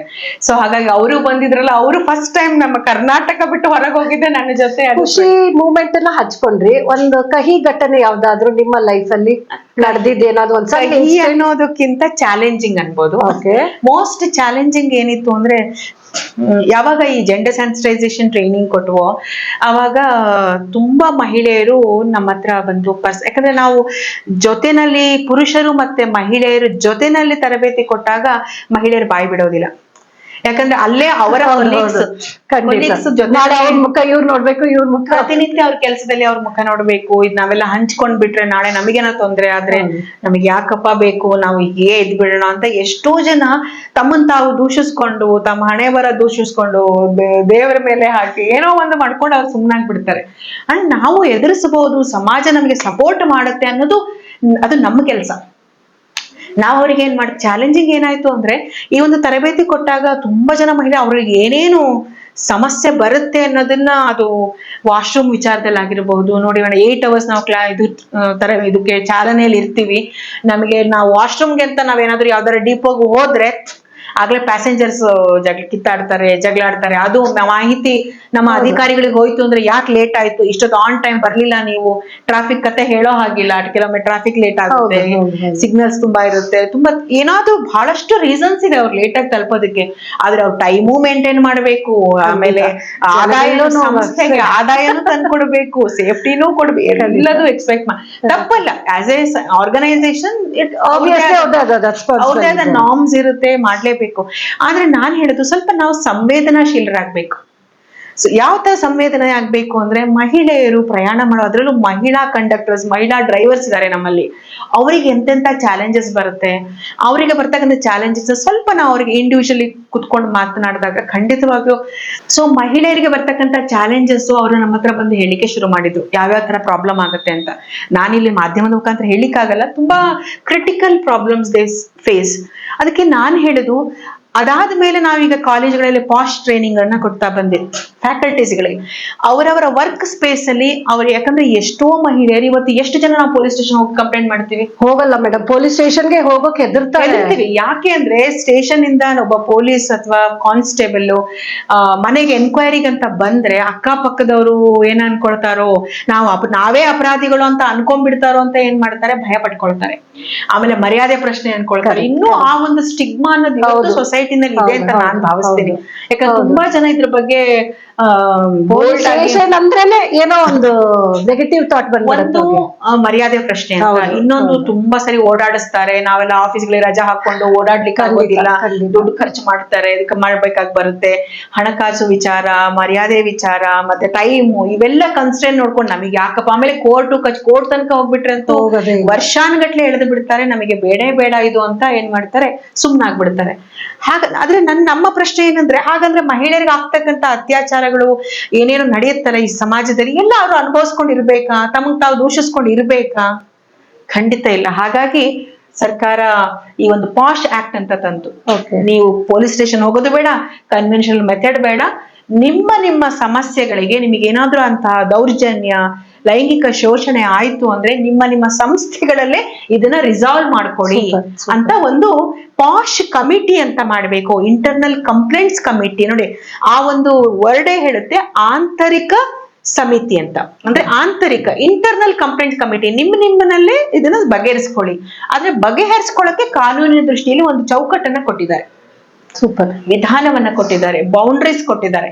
ಸೊ ನನ್ನ ಕೆಲಸ ಈ ತರ, ಈಗ ನನ್ನ ತರಬೇತಿ ಕೊಡೋದೇ ಅದು, ಯಾವ ಕಾನೂನು ಏನ್ ಹೇಳುತ್ತೆ ನೀವೇನ್ ಮಾಡ್ಬೇಕು, IC ಕಮಿಟಿ ಜವಾಬ್ದಾರಿ ಏನು, ಯಾವ್ದು ಕಾನೂನು ದೃಷ್ಟಿಯಲ್ಲಿ ಲೈಂಗಿಕ ಶೋಷಣೆ ಅಂತಾನು ಅದಕ್ಕೊಂದು ಫ್ರೇಮ್ ವರ್ಕ್ ಕೊಟ್ಟಿದ್ದಾರೆ. ನಿಮ್ಮನ್ನ ಹೇಗೆ ಕಾಂಟ್ಯಾಕ್ಟ್ ಮಾಡ್ತಾರೆ? ಲೈಕ್ ನೀವು ನಂಬರ್ ಕೊಡ್ತೀರಾ ಅಥವಾ ಹೇಗೆ? ಅವ್ರನ್ನ ತಕ್ಷಣ ಆನ್ ಸ್ಪಾಟ್ ಇವಾಗ ನಿಮ್ಮನ್ನ ನಾನು ಕಾಂಟ್ಯಾಕ್ಟ್ ಮಾಡ್ಬೇಕಂದ್ರೆ ಹೇಗೆ? ಖಂಡಿತ. ಈಗ ಅದ್ರಲ್ಲಿ ಏನೋ ಕಷ್ಟ ಬಂತು ನಂಗೆ ಇವಾಗ ಸಡನ್ ಆಗಿ, ನಿಮ್ಗೆ ನೀವೆಲ್ಲೋ ಇರ್ತೀರಾ, ನಾನೆಲ್ಲೋ ಇರ್ತೀನಿ, ಇಮಿಡಿಯೇಟ್ ಆಗಿ ನಿಮ್ಮನ್ನ ಕಾಂಟ್ಯಾಕ್ಟ್ ಮಾಡೋದು ಹೇಗೆ? ಓಕೆ, ಈಗ ಸಂಸ್ಥೆ ಏನ್ ಮಾಡುತ್ತೆ ಅಂದ್ರೆ ಅವ್ರದೇ ಒಂದು ಸಂಸ್ಥೆ ಅಂತ ಸೆಟಪ್ ಮಾಡಿದಾಗ ಅವರಿಗೆ ಒಂದು ನಾರ್ಮ್ಸ್ ಅಂತ ಒಂದಿಷ್ಟಿರುತ್ತೆ. ಅದ್ರಲ್ಲಿ ಈಗ ಮೇಜರ್ ನಾರ್ಮ್ ಏನಾಗಿದೆ, ಪಾಶ್ ಕಂಪ್ಲೇಂಟ್ಸ್ ಕಮಿಟಿ ಒಂದು ಇರ್ಲೇಬೇಕು ಅವ್ರ ಸಂಸ್ಥೆಯಲ್ಲಿ ಒಂದು. ಆಮೇಲೆ ಎರಡನೇದು, ಪ್ರತಿಯೊಬ್ಬ ಎಂಪ್ಲಾಯಿಗೂ ಒಂದು ಅವೇರ್ನೆಸ್ ಟ್ರೈನಿಂಗ್ ಆಗಿರ್ಬೇಕು, ಓರಿಯೆಂಟೇಶನ್ ಆಗಿರ್ಬೇಕು. ಆ ಓರಿಯೆಂಟೇಶನ್ ಆಗಬೇಕು ಅಂದಾಗ ಅವ್ರು ಹುಡುಕ್ತಾರೆ ಯಾರ್ಯಾರು ಸರ್ಟಿಫೈಡ್ ಇದ್ದಾರೆ ಅಂತ. So national skill development corporation of India ಅಂತ ಏನ್ ಹೇಳಿದ್ನಲ್ಲ, ಲಿಸ್ಟ್ ಆಫ್ ಟ್ರೈನರ್ಸ್ ಇದೆ. ರಾಜ್ಯಾದ್ಯಂತ ಮತ್ತು ರಾಷ್ಟ್ರಾದ್ಯಂತ ಎಷ್ಟು ತರಬೇತುದಾರಿದ್ದಾರೆ ಅಂತ ಒಂದು ಲಿಸ್ಟ್ ಇದೆ. ಸೊ ನಮ್ಮ ರಾಜ್ಯದಲ್ಲಿ, ನಮ್ಮ ಬೆಂಗಳೂರಿನಲ್ಲಿ ಎಷ್ಟು ಜನ ಇದ್ದಾರೆ ಅಂತ ಹುಡುಕೊಳ್ತಾರೆ. ಮಾಹಿತಿ ಬರುತ್ತೆ, ಮಾಹಿತಿ ಬರುತ್ತೆ. ಆಮೇಲೆ ನನ್ನ ಪ್ರಕಾರ ನನಗೆ ಅಂದ್ರೆ ಇವಾಗ ಸುಮಾರು ನಾನು ಬೆಂಗಳೂರಿನ ಸುಮಾರು 180 ಕಾಲೇಜ್ಗಳಲ್ಲಿ ಮಾಡಿದ್ದೀನಿ. 180 college, engineering colleges, UG PG colleges, fashion designing colleges, universities, Bangalore university ಇರ್ಬೋದು, ಪೆಸಿಟ್ ಇರ್ಬೋದು, ದಯಾನಂದ ಸಾಗರ್ ಇರ್ಬೋದು, ಎಲ್ಲಾ ಕಾಲೇಜ್ಗಳಲ್ಲೂ ಮಾಡಿದ್ದೀನಿ. All top most colleges. ಅಲ್ಲಿ ಅಂದ್ರೆ ಆ ಒಂದು ಎರಡು ರೀತಿಯ ತರಬೇತಿ. ಒಂದು, ಅಲ್ಲಿಯ ಎಂಪ್ಲಾಯೀಸ್ಗೆ women safety at work place ಬಗ್ಗೆ, ಈ ಪಾಶ್ ಆಕ್ಟ್ ನ ಹೇಗೆ ಮಾಡಬೇಕು, IC ಕಮಿಟಿ ಜವಾಬ್ದಾರಿ ಏನು, ಮತ್ತೆ ಫಸ್ಟ್ ಅವ್ರಿಗೆ ಗೊತ್ತಿರಬೇಕು. ಕೆಲವೊಬ್ರು ಏನ್ ಮಾಡ್ತಾರೆ, ವರ್ಕ್ ಪ್ರೆಷರ್ ನ ಇದು ಹರಾಸ್ಮೆಂಟ್ ಅಂತ ತಗೊಂಡ್ಬಿಡ್ತಾರೆ. ಅವ್ರಿಗೆ ಟಾರ್ಗೆಟ್ ಇತ್ತು, ಒಂದು ಪ್ರಾಜೆಕ್ಟ್ ಇದೆ, ನಾಳೆ ರಿಲೀಸ್ ಇದೆ, ಪ್ರಾಜೆಕ್ಟ್ ಇದೆ, ಅದನ್ನ ಡಿಸ್ಪ್ಲೇ ಮಾಡಬೇಕು, ಪ್ರೆಸೆಂಟೇಶನ್ ಕೊಡಬೇಕು ಅಂತ ಸ್ವಲ್ಪ ಏನಾದ್ರು ಹೈಯರ್ ಅಥಾರಿಟೀಸ್ ಪ್ರೆಷರ್ ಕೊಟ್ರೆ ಅವ್ರದ್ದು ಅದನ್ನ ಅಡ್ವಾಂಟೇಜ್ ನಾವೀಗ ಇವ್ರು ಹರಾಸ್ ಮಾಡ್ತಾರೆ ಅಂತ ಕಂಪ್ಲೇಂಟ್ ಕೊಡ್ತಾರೆ. ಸೊ ನಾವು ಅವರಿಗೆ we give them a clear cut idea what exactly comes under posh act. So sexual harassment ಅಂದ್ರೆ ಫಿಸಿಕಲಿ ಅಲ್ಲ, ಖಂಡಿತವಾಗಿ ವರ್ಬಲಿ, ನಾನ್ ವರ್ಬಲಿ ಇವೆಲ್ಲದೂ ಇದೆ. ಸೊ ನಾವ್ ಏನು ಮಾಡಬೇಕು, ಮಾಹಿತಿನ ಕೊಟ್ಟಿದ್ದೀರಾ ಮೇಡಮ್, ನಿಜವಾಗ್ಲು. ಅಂದ್ರೆ ಒಂದ್ ಪಕ್ಷ, I just wanted to clarify, ನೀವೇನೋ ಎಜುಕೇಶನ್ ಆಗ್ಲಿ, ಒಂದ್ ಸಮಸ್ಯೆ ಆಗ್ಲಿ, ಒಂದ್ ಆರ್ಗನೈಸೇಷನ್ ಬಗ್ಗೆ ಒಂದ್ part, okay, it reaches the people, ಅವ್ರಿಗೆಲ್ಲ ಮಾಹಿತಿ ಹೋಗುತ್ತೆ. ಈಗ ಎಜುಕೇಶನ್ ಇರಲ್ಲ, ಸ್ಲಮ್ ಅವರು, ಗುಡ್ಸ್ಲಲ್ಲಿ ಇರೋರು, ಒಂದ್ ಮಿಡ್ಲ್ ಕ್ಲಾಸ್ ಫ್ಯಾಮಿಲಿಗೆ ಹೇಗೆ ಈ ಮಾಹಿತಿ ಉಪಯೋಗ ಹೆಂಗೆ ನಾವು ಅವ್ರಿಗೆ ಮಾಹಿತಿ ಕೊಡೋದು? ಅದಕ್ಕೆ ಅವ್ರೇನ್ ಮಾಡ್ತಾರೆ ಅಂದ್ರೆ, ಇದು ಒಂದು ಚಾಲೆಂಜಿಂಗ್ ಹೇಳ್ಬೇಕು ಅಂದ್ರೆ, ಯಾಕೆ ಅಂದ್ರೆ ಇದು ಒಂದು ಈ ಆಕ್ಟ್ ತಂದಿರ್ತಕ್ಕಂಥದ್ದು ವರ್ಕ್ ಪ್ಲೇಸ್ಗೆ. ಆಮೇಲೆ ಇದು ಜೆಂಡರ್ ನ್ಯೂಟ್ರಲ್ ಅಲ್ಲ, ಆದಷ್ಟು ಮಹಿಳೆಯರಿಗೆ ಪ್ರಿಫರೆನ್ಸ್ ಜಾಸ್ತಿ ಕೊಟ್ಟಿದೆ. ಅಫ್ಕೋರ್ಸ್ ಪುರುಷರಿಗೂ ಕೂಡ ಒಂದು ಶೋಷಣೆ ಅನ್ನೋದು ಹಾಗೆ ಆಗುತ್ತೆ ಖಂಡಿತವಾಗಿ. It's not that only women are getting harassed ಅಂತ ಅಲ್ಲ, ಖಂಡಿತವಾಗಿ ಪುರುಷರಿಗೂ ಆಗ್ತಾ ಇದೆ. ಆದ್ರೆ ನಾವು ನೋಡ್ತಕ್ಕಂಥ ಅನೇಕ, ಈಗ ನಮಗೆ ಮಾಧ್ಯಮದ ಮುಖಾಂತರ ಬರ್ತಕ್ಕಂಥದ್ದು, ಪೇಪರ್ ಮುಖಾಂತರ, ಟಿವಿ ಮುಖಾಂತರ ಬರುವಾಗ ನಾವು ನೋಡ್ತೇವೆ, ಅಲ್ಲಿ ಆ ಮಹಿಳೆಗೆ ಈ ತರ ಅತ್ಯಾಚಾರ ಆಯ್ತು, ಕಲ್ಕತ್ತಾದಲ್ಲಾಗಿರ್ಬಹುದು, ತಮಿಳ್ನಾಡಲ್ಲಾಗಿರ್ಬಹುದು ಅಷ್ಟೇ. ಇದು ನೋಡಿ, ಕೇವಲ ಬೆಳಕಿಗೆ ಬಂದಿರುವ ವಿಚಾರ, ಬೆಳಕಿಗೆ ಬರದೆ ಎಷ್ಟೊಂದು ಘಟನೆ ನಡೆದಿರ್ಬೋದು. ಹಾಗಾಗಿ ಕಾನೂನು ಏನ್ ಹೇಳುತ್ತೆ ಅಂದ್ರೆ, ಮಹಿಳೆಯರ ಸೇಫ್ಟಿ ಬಗ್ಗೆ ನಾವು ಜಾಸ್ತಿ ಪ್ರಿಫರೆನ್ಸ್ ಕೊಡ್ಬೇಕು ಅನ್ನೋ ವಿಚಾರದಲ್ಲಿ. ಸೊ ವರ್ಕ್ ಪ್ಲೇಸ್ ಅಂತ ಬಂದಾಗ ಎಲ್ಲೇ ಕೆಲಸ, ಅದು ನೋಡಿ, ನೀವು ಅನ್ಕೊಂಡಿರ್ಬೋದು ಮಹಿಳೆಯರು ದೊಡ್ಡ ದೊಡ್ಡ ಕಂಪನಿಗಳಿಗೆ, ಆಫೀಸ್ಗಳಿಗೆ ಹೋದವ್ರು ಮಾತ್ರ ಅಲ್ಲ. ಈವನ್ ಒಬ್ಬ ಮಹಿಳೆ ನಮ್ಮ ಮನೆ ಕೆಲಸದವಳು ಬಂದ್ರೆ ಅವಳಿಗೆ ಅದು ಕೆಲಸ. ಕರೆಕ್ಟ್, ನಾನು ಅದನ್ನೇ ಹೇಳಕ್ ಬಂದಿದ್ದೆ ಈಗ. ಕರೆಕ್ಟ್ ಅಲ್ವಾ? ಸೊ ಅಲ್ಲೂ ಕೂಡ ಅವಳಿಗೆ ಸೇಫ್ಟಿ ಇದೆ. ಅವಳು ಯಾರಿಗೆ ಅಪ್ರೋಚ್ ಮಾಡ್ಬೇಕು? ಇಲ್ಲೆಲ್ಲ IC ಕಮಿಟಿ ಅಂತ ಇರುತ್ತೆ. ಅದಕ್ಕೆ ಅದು ಆ ಒಂದು ಲಾ ತುಂಬಾ ಚೆನ್ನಾಗಿ ಹೇಳುತ್ತೆ. ಏನಂದ್ರೆ, ಯಾವ ಒಂದು ಸಂಸ್ಥೆ, ಅದು ಸರ್ಕಾರಿ ಇರ್ಬೋದು, ಸರ್ಕಾರೇತರ ಇರ್ಬೋದು, NGO ಇರ್ಬೋದು, ಅದ್ರಲ್ಲಿ 10 ಜನಕ್ಕಿಂತ ಜಾಸ್ತಿ ಜನ ಕೆಲಸ ಮಾಡಿದ್ರೆ ಅದು ಲಾ ಅಪ್ಲೈ ಆಗುತ್ತೆ. ಈಗ ಸಪೋಸ್ ಮತ್ತೆ ಕೆಲವೊಂದು ಸಂಸ್ಥೆಗಳು, ಸ್ಟಾರ್ಟ್ಅಪ್ ಕಂಪನಿಗಳು 10 ಜನಕ್ಕಿಂತ ಕಮ್ಮಿ ಇರ್ತಾರೆ, 3-4 ಜನ ಸೇರಿ ಮಾಡ್ಕೊಂಡಿರ್ತಾರೆ, ಪ್ರೈವೇಟ್ ಲಿಮಿಟೆಡ್ ಆಗಿರಲ್ಲ, ಲೇಬರ್ ಕೋರ್ಟ್ ಹೋಗಕ್ ಆಗಲ್ಲ. ಅವಾಗ ಏನ್ ಮಾಡ್ತಾರೆ, ಇದನ್ನ ಡಿಸ್ಟ್ರಿಕ್ಟ್ ಕೋರ್ಟ್ ಅಂತ ಇದೆ. ಸೊ ಅವ್ರೇನ್ ಮಾಡ್ಬೇಕು, ಡಿಸ್ಟ್ರಿಕ್ಟ್ ಕೋರ್ಟ್ ಮುಖಾಂತರ ಇದನ್ನ ಹೋಗ್ಬೋದು. ಸೊ ಆ ಒಬ್ಬ ಮಹಿಳೆಗೆ, ಈಗ ಕೆಲಸದ ಮಹಿಳೆಗೆ, ಅವ್ರು ಅನ್ಎಜುಕೇಟೆಡ್ ಆಗಿದ್ದಾರೆ ಅನ್ಕೊಳ್ಳಿ, ಬಹುಶಃ ಸಾಮಾನ್ಯವಾಗಿ ಅವರಷ್ಟು ಎಜುಕೇಶನ್ ಇರೋದಿಲ್ಲ. ಅವರ ಒಂದು ಮನೆಯ ಮಾಲೀಕರ ಈ ತರ ಮಾಡಿದ್ರೆ ಅವ್ರು ಏನ್ ಮಾಡ್ಬೇಕು, ಅವಾಗ ಅವರಿಗೆ ಯಾರಾದ್ರೂ ಪರಿಚಯದವ್ರು ಇದ್ದವರು ಅಥವಾ ಅವರ ಕುಟುಂಬದವರು ಇದನ್ನ ಡಿಸ್ಟ್ರಿಕ್ಟ್ ಕೋರ್ಟ್ ಮುಖಾಂತರ ಲೋಕಲ್ ಕಮಿಟಿ ಅಂತ ಇರುತ್ತೆ. IC ಕಮಿಟಿ ಪಾಶ್ ಆಕ್ಟ್ ಪ್ರಕಾರ ಬರುತ್ತೆ. ಆದ್ರೆ 10 ಜನಕ್ಕಿಂತ ಕಡಿಮೆ ಜನ ಇದ್ರೆ ಈ ತರ ಮಹಿಳಾ ಕೆಲ್ಸಕ್ಕೆ ಹೋಗೋರು, ಮನೆ ಕೆಲ್ಸದವರು, ಲೇಬರ್ಸು, ಸೆಕ್ಯೂರಿಟಿ ಗಾರ್ಡು ಇಂಥವ್ರಿಗೆ ಏನಾದ್ರು ಸಮಸ್ಯೆ ಆದ್ರೆ ಸೆಕ್ಯೂರಿಟಿ ಗಾರ್ಡ್ ಅಫ್ಕೋರ್ಸ್ ಲೇಡೀಸ್ನೇ ಜೆಂಟ್ಸ್ನೇ ತಗೊಳ್ತಾರೆ. ಆದ್ರೆ ಅದಕ್ಕೆ ನಾನು ಹೇಳೋದು ಅಂದ್ರೆ ನನ್ನ ಒಂದು ಈ ಲಾ ಕಮಿಟಿ ಇವೆಲ್ಲ ಸೆಕೆಂಡ್ರಿ. ನಾನು ಪ್ರತಿಯೊಬ್ಬ ಮಹಿಳೆಗೆ ಹೇಳುವಂಥದ್ದು ಇಷ್ಟೇ, ಅದು 6 ವರ್ಷದಿಂದ ಇರಬಹುದು, 6 ವರ್ಷದಿಂದ 60 ವರ್ಷ ತನಕ ಎಲ್ಲಿ ನಮಗೆ ಸೇಫ್ಟಿ ಇಲ್ಲ ಅಂತ ಅನ್ಸುತ್ತೋ, ಸೇಫ್ಟಿ ಇರ್ಲಿ ಬಿಡ್ಲಿ, ನಮ್ಮ ಸೇಫ್ಟಿ ನಮ್ಮ ಜವಾಬ್ದಾರಿ. ಎಕ್ಸಾಕ್ಟ್ಲಿ. ನಾನು ಸೇಫ್ ಆಗಿರ್ಬೇಕು ಅಂದ್ರೆ ನಮಗೆ ಮಾರ್ಷಲ್ ಆರ್ಟ್ಸ್ ಇದೆ. ನಾವೇನು ದುಡ್ಡು ಸಾವಿರಾರು ರೂಪಾಯಿ ಖರ್ಚು ಮಾಡಿ ತರಬೇತಿ ಪಡಿಬೇಕಂತಿಲ್ಲ. ಇವತ್ತು ಯೂಟ್ಯೂಬ್ ನಲ್ಲಿ ಫ್ರೀ ಆಗಿ ಎಷ್ಟೊಂದು ಕಡೆ ಸೆಲ್ಫ್ ಡಿಫೆನ್ಸ್, ಸ್ವರಕ್ಷಣೆಯ ಬಗ್ಗೆ ಅನೇಕ ತರಬೇತಿಯನ್ನ ಕೊಡ್ತಾರೆ. ನಿಮಗೆ ಅಷ್ಟು ಮಾಹಿತಿ ಬೇಕಂದ್ರೆ ನನ್ನಲ್ಲಿ ಅನೇಕ ಜನ ಇದ್ದಾರೆ, ತುಂಬಾ ಫ್ರೀ ಆಗಿ ಬಂದು ನಾವು ತರಬೇತಿನ ಕೊಡ್ತೀವಿ. ಯಾವ್ದಾದ್ರು ಅಪಾರ್ಟ್ಮೆಂಟ್ ಇದ್ರೆ ಹೇಳಿ, ಯಾವ್ದಾದ್ರು RWS ಇದ್ರೆ ಹೇಳಿ, ರೆಸಿಡೆನ್ಷಿಯಲ್ ವೆಲ್ಫೇರ್ ಅಸೋಸಿಯೇಷನ್ ಇದ್ರೆ ಹೇಳಿ, ಒಂದು 20 ಜನ ಮಹಿಳೆ ಸೇರ್ತಾರೆ, ನಾವು ಬಂದು ಫ್ರೀ ಆಗಿ ಹೇಳ್ಕೊಡ್ತೀವಿ ಅಂತ ತುಂಬಾ ಜನ ಹೇಳ್ತಾರೆ. ನಮ್ಮನ್ನು ಕೂಡ ನಾವು ರಾಷ್ಟ್ರ ಸೇವಿಕಾ ಸಮಿತಿ ಅಂತ ಇದೆ, ಸುಕೃಪಾ ಟ್ರಸ್ಟ್ ಅಂತ ಇದೆ, ಅದರಿಂದ ಆ ಒಂದು ಸಂಸ್ಥೆಯಿಂದ ನಾವು ತುಂಬಾ ಜನ ಮಹಿಳೆಯರಿಗೆ ತರಬೇತಿನ ಕೊಟ್ಟಿದ್ದೀವಿ. ಸೂಪರ್, ಒಳ್ಳೆ ಮಾಹಿತಿ ಮೇಡಮ್. ಅದರಲ್ಲಿ ನೋಡಿ, ಕಾಲೇಜಿನಲ್ಲಿ ಕಾಲೇಜ್ನವರೇ ಒಂದು ಆರ್ಗನೈಸ್ ಮಾಡ್ಬೋದು ಅನ್ಕೊಳ್ಳಿ, ಯಾಕಂದ್ರೆ ಅವ್ರದೇ ಒಂದು ಕರಿಕ್ಯುಲಮ್ ಇರುತ್ತೆ, ಆರ್ಗನೈಸ್ ಮಾಡ್ತಾರೆ. ಬಟ್ ಎಷ್ಟೋ ಜನ ಮಹಿಳೆ ರೆಸಿಡೆನ್ಸ್ ವರ್ಕಿಗೆ ಹೋಗಿ ಅಪಾರ್ಟ್ಮೆಂಟ್ ಗಳಲ್ಲಿ, ರೆಸಿಡೆನ್ಷಿಯಲ್ ಏರಿಯಾದಲ್ಲಿ ಏನೋ ಒಂದು ತರಕಾರಿ ತರಕ್ ಹೋಗ್ತಾರೆ, ಸಣ್ಣ ಪುಟ್ಟ ಕೆಲ್ಸಕ್ಕೆ ಹೋಗ್ತಾರೆ, ಹಿಟ್ಟು ಮಾಡಿಸ್ಕೊಂಡ್ ಬರಕ್ ಹೋಗ್ತಾರೆ, ಒಂದು ಗ್ರಾಸರಿ ಶಾಪಿಗೆ ಹೋಗ್ತಾರೆ, ಸಂಜೆ ಕತ್ಲಾದ್ಮೇಲೆ ಹೋಗ್ತಾರೆ. ಅವ್ರಿಗಲ್ಲಿ ಏನೋ ಆಯ್ತು, ಅವಾಗ ಅವ್ರು ಏನ್ ಮಾಡ್ಬೇಕು? ಕರೆಕ್ಟ್ ಅಲ್ಲ? ಎಲ್ಲಾ ಟೈಮಲ್ಲಿ ನಾವು ಕಾನೂನು ಮೇಲೆ ಡಿಪೆಂಡ್ ಆಗಿ ನಮ್ಗೆ ಯಾರೋ ಬಂದು ಸೇಫ್ಟಿ ಕೊಡ್ತಾರೆ, ಸೆಕ್ಯೂರಿಟಿ ಕೊಡ್ತಾರೆ ಅಂತ ಅದಕ್ಕೂ ಟೈಮ್ ತಗೊಳುತ್ತಲ್ವಾ? ಖಂಡಿತ ಟೈಮ್ ಆಗೇ ಆಗತ್ತೆ. ಅದಕ್ಕೆ ನಾನು ಹೇಳೋದೇನಂದ್ರೆ, ಪ್ರತಿಯೊಬ್ಬ ಮಹಿಳೆಯು ಸೆಲ್ಫ್ ಡಿಫೆನ್ಸ್ ಬಹಳ ಬೇಡ, ಅಟ್ಲೀಸ್ಟ್ ಒಂದು 8 ಬೇಸಿಕ್ ಏನುಂಟು, ನಾವು ಕರಾಟೆ ಚಾಪಿಂಗ್ ಪಾಯಿಂಟ್ಸ್ ಅಂತ ಹೇಳ್ತೀವಿ.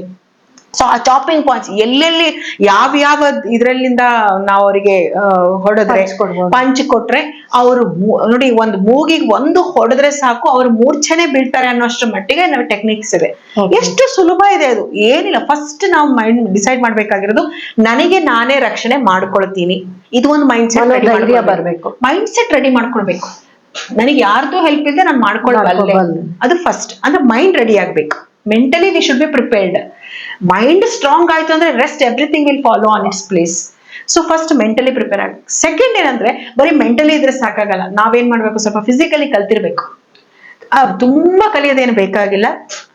ಕೆಲವೊಂದು 5-6 ಟೆಕ್ನಿಕ್ಸ್ ಇದೆ, ಅದನ್ನ ನಾವು ಯೂಟ್ಯೂಬ್ ನೋಡ್ಕೊಳ್ಬಹುದು, ನಮ್ಗೆ ಇಂಟರ್ನೆಟ್ ಇದೆ. ಒಂದಿಷ್ಟು ಸೆಲ್ಫ್ ಡಿಫೆನ್ಸ್ ಟೆಕ್ನಿಕ್ಸ್ ಅಂತ ನೀವು ಕೊಡಿ, ಅಥವಾ ಮಾರ್ಷಲ್ ಆರ್ಟ್ಸ್ ಅಂತ ಕೊಡಿ, ಎಷ್ಟೊಂದು ಬರುತ್ತೆ. ಕೇವಲ ಕೈ ಮತ್ತೆ ಕಾಲನ್ನ ಬಳಸ್ಕೊಂಡೆ ಮಾಡ್ತಕ್ಕಂಥದ್ದು ಬಹಳಷ್ಟು ಇದೆ. ಅವನ್ನ ನಾವು ಕಲ್ತ್ಕೊಳ್ಳೋಣ. ನಮಗೆ ನಾವು ಸ್ವರಕ್ಷಣೆಗೆ ನಾವು ಫಸ್ಟ್ ಲೆವೆಲ್ ರೆಡಿ ಇರೋಣ. ಸೆಕೆಂಡ್, ಥರ್ಡ್ ಒನ್, ಇವತ್ತು ನಾವು ರೆಡಿ ಇದ್ರೆ ನಮ್ಮ ಮುಂದಿನ ಜನರೇಷನ್, ನಮ್ಮ ಮಕ್ಳು ಕೂಡ ಮೆಂಟಲಿ ಪ್ರಿಪೇರ್ ಆಗ್ತಾರೆ. ಅಂದ್ರೆ ಅವರು ಕೂಡ ಹೊರಗಡೆ ನಾವು ಕಳ್ಸಲ್ಲ, ಅವರು ಹೋಗೋದಿಲ್ಲ. ಪ್ರಪಂಚ ಯಾವ ರೀತಿ ಇದೆ ಅಂದ್ರೆ, ಯಾವ ಸಮಯದಲ್ಲಿ ಏನಾಗುತ್ತೋ ಹೇಳಿಕ್ ಆಗೋದಿಲ್ಲ. ಸೊ ಹಾಗಾಗಿ ಅದು ಸ್ಕೂಲ್ಗಳಲ್ಲಿ ಇರ್ಬೋದು, ಕಾಲೇಜ್ಗಳಲ್ಲಿ ಇರೋದು, ಅಂದ್ರೆ ಕೆಡ್ಲಿಕ್ಕೆ 108 ವಿಧಾನಗಳು ಅಂತ ಹೇಳ್ತಾರೆ. ಸೊ ಹಾಗಾಗಿ ಆದ್ರೆ ನಮಗೆ ನಾವು ಸೇಫ್ ಮಾಡ್ಕೊಳ್ಳೋಕ್ಕೂ ಬಹಳಷ್ಟು ವಿಧಾನ ಇದೆ, ನಾವು ಅದನ್ನ ತಿಳ್ಕೊಳ್ಬೇಕಷ್ಟೇ. ಸೊ ಅದನ್ನ ತಿಳ್ಕೊಂಡು ಆ ತರಬೇತಿಯನ್ನ ಪಡ್ಕೊಂಡು ನಾವು ಮಾಡ್ಕೊಂಡ್ರೆ ಖಂಡಿತವಾಗಿ we can create a very better safe place for not only for women, for the entire ecosystem. We can create a better place. ನಿಜವಾಗ್ಲೂ ಯು ಆರ್ ಗ್ರೇಟ್ ವುಮೆನ್ ಅಂತಾನೆ ಹೇಳಕ್ ಇಷ್ಟಪಡ್ತಿದ್ವಿ ಮೇಡಮ್. ನೀವು ಈ ಸಮಯದಲ್ಲಿ ಈ ವೇದಿಕೆಯಲ್ಲಿ ಧನ್ಯವಾದಗಳು. ಒಂದ್ ಸಾರಿ ಕೇಳ್ಬೇಕಂದ್ರೆ ಒಂದ್ ಮಾತಲ್ಲಿ ಯಾರಿಗಾದ್ರೂ? ಅಲ್ಲ, ನಾನು ಧನ್ಯವಾದ ಹೇಳ್ಬೇಕಾಗಿರೋದು ಬಹಳಷ್ಟು ಜನಕ್ಕಿದೆ. ಯಾಕಂದ್ರೆ ನನಗೆ ಫಸ್ಟ್ ಆಫ್ ಆಲ್ ನನ್ನ ಹೆತ್ತವರಿಗೆ ನಾನು ಚಿರಋಣಿ ಆಗಿರ್ಬೇಕು. ಎರಡನೇದು, ನನಗೆ ಈ ತರ ಒಂದು ತರಬೇತಿ, ಬಹಳಷ್ಟು ಕಡೆ ತುಂಬಾ ಕಾಲೇಜ್ಗಳು, ಆಫೀಸ್ಗಳಲ್ಲಿ ಇಂಟರ್ನಲ್ ಕಮಿಟಿ ಮೆಂಬರ್ ಆಗಿ ಕೇಸ್ಗಳು ಹ್ಯಾಂಡಲ್ ಮಾಡೋದು, ಇದೆಲ್ಲ ಮಾಡುವಾಗ ನನಗೆ ಫ್ಯಾಮಿಲಿ ಸಪೋರ್ಟ್ ಖಂಡಿತ ಬೇಕು. ನನ್ನ ಕುಟುಂಬ ತುಂಬಾನೇ ಸಹಕಾರ ಕೊಡ್ತಾ ಇದೆ. ಯಾವ ವಿಚಾರನೇ ಆಗಿರ್ಬೋದು, ನನ್ನ ವೃತ್ತಿಯಲ್ಲಿರ್ಬೋದು, ಪರ್ಸನಲ್ ಲೈಫ್ ಅಲ್ಲಿ ಇರ್ಬೋದು, ಎಲ್ಲಾ ರೀತಿಯ ನಮ್ಮ ಮನೆಯವರ ಸಪೋರ್ಟ್ ಇದೆ. ನನ್ನ ಮಗ ಇವತ್ತು 2nd PUC ಓದ್ತಾ ಇದ್ದಾನೆ, ಮಗಳು 9th ಸ್ಟ್ಯಾಂಡರ್ಡ್ ಓದ್ತಾ ಇದ್ದಾಳೆ. ಅವರ ಶಾಲೆಯಲ್ಲೂ ನಾನು ಅಲ್ಲಿ ಎಕ್ಸ್ಟರ್ನಲ್ ಅಲ್ಲಿ ಕೂಡ ಮೆಂಬರ್ ಆಗಿದ್ದೀನಿ, ಸ್ಕೂಲ್ ಮ್ಯಾನೇಜ್ಮೆಂಟ್ ಕಮಿಟಿಯಲ್ಲಿ. ಮತ್ತೆ ನಮ್ದೇ ಆದ ಒಂದು ಮಾತೃ ಭಾರತಿ ಅಂತಿದ್ರೆ ಎಲ್ಲ ತಾಯಿಯಂದ್ರು ಸೇರುವಂತ ಒಂದು ಪ್ಲಾಟ್ಫಾರ್ಮ್ ಚೆನ್ನಾಗಿದೆ. ಹೌದು, ಯಾಕಂದ್ರೆ ಮಾತೆಯರು ಒಂದು ರೆಡಿ ಆದ್ರೆ ಅವರಿಂದ ಇಡೀ ಕುಟುಂಬ ಅಲ್ವಾ, ಗೃಹಿಣಿಯಿಂದನೇ ಗೃಹ ನಡೆಯುತ್ತೆ. ಫ್ಯಾಮಿಲಿ ಟ್ರೀ ಏನಂತೀವೋ ಅಮ್ಮನೇ ಅದಕ್ಕೆ ಅಲ್ವಾ ಎಲ್ಲ ಸ್ಫೂರ್ತಿ. ಸೊ ಜನನಿ ತಾಯಿ ಮೊದಲ ಗುರು ಅಂತ ಹೇಳ್ತೀನಿ. ಸಾರಿ ಕೇಳ್ಬೇಕಂದ್ರೆ ಸಾರಿ ಕೇಳ್ಬೇಕು ಅಂದ್ರೆ ನಾನು ಥ್ಯಾಂಕ್ಫುಲ್ ತುಂಬಾ ಇರ್ತೀನಿ. ಫಸ್ಟ್ ಆಫ್ ಆಲ್ ಅದೇ ನಮ್ಮ ತಂದೆ ತಾಯಂದ್ರಿಗೆ, ನನ್ನ ಮನೆಯವರಿಗೆ, ನನ್ನ ಕುಟುಂಬಕ್ಕೆ, ಮತ್ತೆ ಎಲ್ಲದಕ್ಕೆ ಹೆಚ್ಚಿನದಾಗಿ ಆ ಭಗವಂತ ನನಗೆ ಇಷ್ಟೆಲ್ಲ ಒಂದು ತರಬೇತಿ ಕೊಡ್ಲಿಕ್ಕೆ, ಆ ಶಕ್ತಿ, ಆ ಒಂದು ಟ್ಯಾಲೆಂಟ್ ಅನ್ನೋದು, ಆ ಸ್ಕಿಲ್ ಅನ್ನೋದು ಕಲೀಲಿಕ್ಕೆ ಒಂದು ಅವಕಾಶವನ್ನ ಕೊಟ್ಟಿದ್ದಾನೆ ಭಗವಂತ. I am very much grateful to entire universe rather I can say. ನಿಮ್ಮ ಇಷ್ಟೊತ್ತು ನೀವು ಹಂಚ್ಕೊಂಡಿರುವಂತ ನಿಮ್ಮ ಘಟನೆ, ನಿಮ್ಮ ಇದು ಏನ್ ಎಕ್ಸ್ಪೀರಿಯನ್ಸ್ ಇದೆ ಎಲ್ಲಾನು ನಮ್ಮ ಚಾನಲ್ಗೆ, ರಿಯಾಲಿಟಿ ಚಾನಲ್ ಹಾಗೂ ಯೂಟ್ಯೂಬ್ ಚಾನಲ್ ನಿಮ್ಮ ಕತೆ ಗೀತಾ ಜೊತೆಗೆ ಒಂದೆರಡು ಮಾತು ಹಿತ ನುಡಿ. ಓಕೆ, 2014 ನಾನು 15 ಅಡಿಯಿಂದ ಮಲ್ಟಿಪಲ್ ಟಾಪಲ್ ಆಗಿ ಬಿದ್ದಿದ್ದೆ ರಸ್ತೆಗೆ.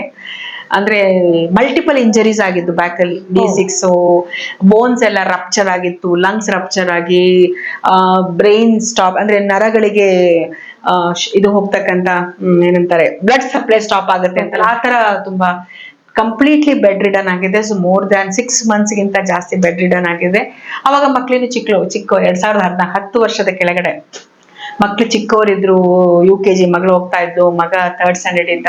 ಇಂಥ ಸಂದರ್ಭದಲ್ಲಿ ಹೇಗಾಯ್ತು, ಎಲ್ಲವನ್ನು ಅಂದ್ರೆ ಯಾವಾಗ್ಲೂ ಬೇರೆ ಬೇರೆ ನಾನಾ ಚಟುವಟಿಕೆಗಳು, ತರಬೇತಿಗಳು, ಈ ತರ ಸಂಘ ಸಂಸ್ಥೆಗಳು ಇಲ್ಲೆಲ್ಲ ಓಡಾಡಿಕೊಂಡು ಚಟುವಟಿಕೆಯಿಂದ ಇದ್ದವರು ಸಡನ್ ಆಗಿ ಗ್ರೌಂಡ್ ಝೀರೋಗಂತ ಬಂದಾಗ it's a totally different phase of life.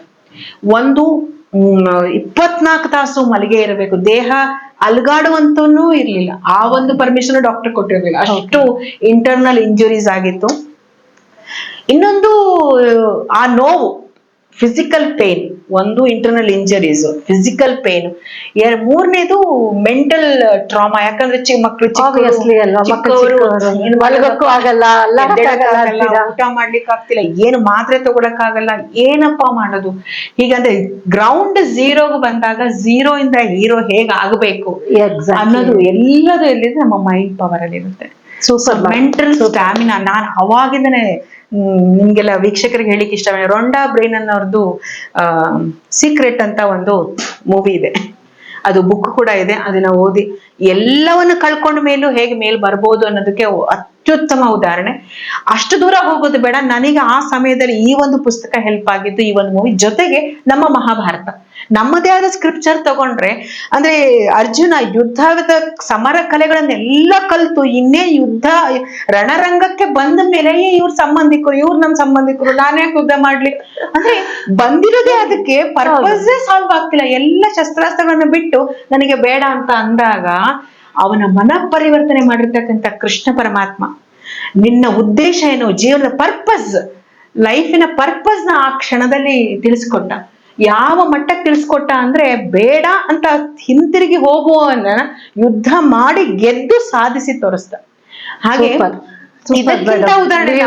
Scriptures ಒಳ್ಳೆ ಎಕ್ಸಾಂಪಲ್ ಕೊಟ್ರಿ ನಿಜವಾಗ್ಲು. ಅದು ನೀವು ಮಲಗಿದ್ದಾಗ, ಬೆಡ್ ರಿಡನ್ ಆದಾಗ, ನೆಕ್ಸ್ಟ್ ವಾಟ್ ಅನ್ನೋವಾಗ ನೀವು ಅದ್ ತಗೊಂಡ್ರಿ ನೋಡಿ, ಆ ಸ್ಫೂರ್ತಿ. That is really great. ನಾನು ಹೇಳೋದು ಇಷ್ಟೇ, ಪ್ರತಿಯೊಬ್ರು ನಾವ್ ಯಾವತ್ತೂ ನೆಗೆಟಿವ್ ಆಗಿ ಯೋಚನೆ ಮಾಡ್ಲೇಬಾರ್ದು. ಅದೊಂದು ನನ್ನ ಒಂದು ಚಿಕ್ಕ ಸಲಹೆ. ಯಾಕಂದ್ರೆ ನಾವ್ ಎಷ್ಟು ನೆಗೆಟಿವ್ ಯೋಚನೆ ಮಾಡ್ತೀವೋ, ಮೈಂಡ್ ಅಲ್ಲಿ ಸಬ್ ಕಾನ್ಶಿಯಸ್ ಮೈಂಡ್ ಮತ್ತೆ ಕಾನ್ಶಿಯಸ್ ಮೈಂಡ್ ಕೆಲಸ ಮಾಡೋದು. ಕಾನ್ಶಿಯಸ್ ಮೈಂಡ್ ಯಾವಾಗ್ಲೂ ಎಲ್ಲದ್ರ ಬಗ್ಗೆ ಯೋಚನೆ ಮಾಡ್ತಾ ಇರುತ್ತೆ, ಪಾಸಿಟಿವ್ ನೆಗೆಟಿವ್. ಆದ್ರೆ ನೆಗೆಟಿವ್ ಜಾಸ್ತಿ, 90% ನೆಗೆಟಿವ್ ಬರುತ್ತೆ. ನನ್ ಕೆಲಸ ಸಾಧ್ಯ ಇಲ್ಲ, ನನಗೆ ಆಗಲ್ಲ, ನನಗೆ ಕೆಲಸ ಆಗಲ್ಲ ಅನ್ನೋದಕ್ಕೆ 1000 ರೀಸನ್ ಹುಡುಕ್ತೀವಿ. ಆಗುತ್ತೆ ಅನ್ನೋದಕ್ಕೆ ಒಂದು ಕೂಡ ಹುಡುಕೋದಿಲ್ಲ ಅಲ್ವಾ. ಸೊ ಸಬ್ ಕಾನ್ಶಿಯಸ್ ಮೈಂಡ್ಗೆ ಲಾಜಿಕ್ ಗೊತ್ತಿಲ್ಲ. ನೀವು ಆಗುತ್ತೆ ಅಂದ್ರೆ ಅದನ್ನು ಮಾಡುತ್ತೆ, ಆಗಲ್ಲ ಅಂದ್ರೆ ಅದನ್ನು ಮಾಡುತ್ತೆ. ಕರೆಕ್ಟ್. ಸೊ ಅದಕ್ಕೆ ಲಾಜಿಕ್ ಗೊತ್ತಿಲ್ಲ. ಸೊ ನಾವು ಬಿ ಪಾಸಿಟಿವ್. ಅದಕ್ಕೆ ನೋಡಿ, ನಮ್ಮ ಹಳೆ ಕಾಲದವರು ಯಾವಾಗ್ಲೂ ಪಾಸಿಟಿವ್, ತಥಾಸ್ತು ಅಂತ ಅಷ್ಟದಿಕ್ಪಾಲಕರು ಹೇಳ್ತಾ ಇರ್ತಾರೆ, ಯಾವಾಗ್ಲೂ ಪಾಸಿಟಿವ್ ಮಾತಾಡಿ. ಅದು ಎಷ್ಟು ಸೈಂಟಿಫಿಕ್, ನಿಜ ಅದು. ಅದಕ್ಕೆ ಹೇಳೋದು ದೇವರು ಹೇಳ್ತಾರ ಸತ್ಯ ಅನ್ನೋದು ಇದಕ್ಕೆ. ಅಂದ್ರೆ ಅವ್ರಿಗೂ ಸೈಂಟಿಫಿಕ್ ಬ್ಯಾಕ್ ಗ್ರೌಂಡ್ ಗೊತ್ತಿತ್ತು, ಆದ್ರೆ ಸೈಂಟಿಫಿಕ್ ಆಗಿ ಹೇಳಿದ್ರೆ ಯಾರು ತಗೋತಿರ್ಲಿಲ್ಲ. ಸೊ ಹಾಗಾಗಿ ಆಧ್ಯಾತ್ಮಿಕವಾಗಿ ಸ್ಪಿರಿಚುವಲ್ ಆಗಿ ಹೇಳಿದ್ರೆ ಸ್ವಲ್ಪ ಆ ಭಯಕ್ಕಾದ್ರೂ ಇಂಪ್ಲಿಮೆಂಟ್ ಮಾಡ್ತಾರೆ ಅಂತ ಹೇಳ್ತಾ ಇದ್ರು. ಬಟ್ ಖಂಡಿತ ನಾನು ಹೇಳೋದು, ನಾವ್ ಏನೇ ಮಾಡಿದ್ರು ನಮ್ಮ ಎಲ್ಲದಕ್ಕೂ let's go back to our roots. Exactly. ನಮ್ಮ ರೂಟ್ಸ್ ಏನಿದೆ, ನಮ್ಮ ಒಂದು ಏನಂತಾರೆ ಬುನಾದಿ ಏನಿದೆ, ಭದ್ರ ಬುನಾದಿ, ನಾವು ಅದನ್ನ ಫಾಲೋ ಮಾಡಿದ್ರೆ ಸಾಕು. Just go back to our ancestor. ಅವ್ರು ಏನ್ ಮಾಡ್ಕೊಂಡು ಬಂದಿದ್ರು ಅದನ್ನ ಮಾಡ್ತಾ ಹೋದ್ರೆ ಸಾಕು.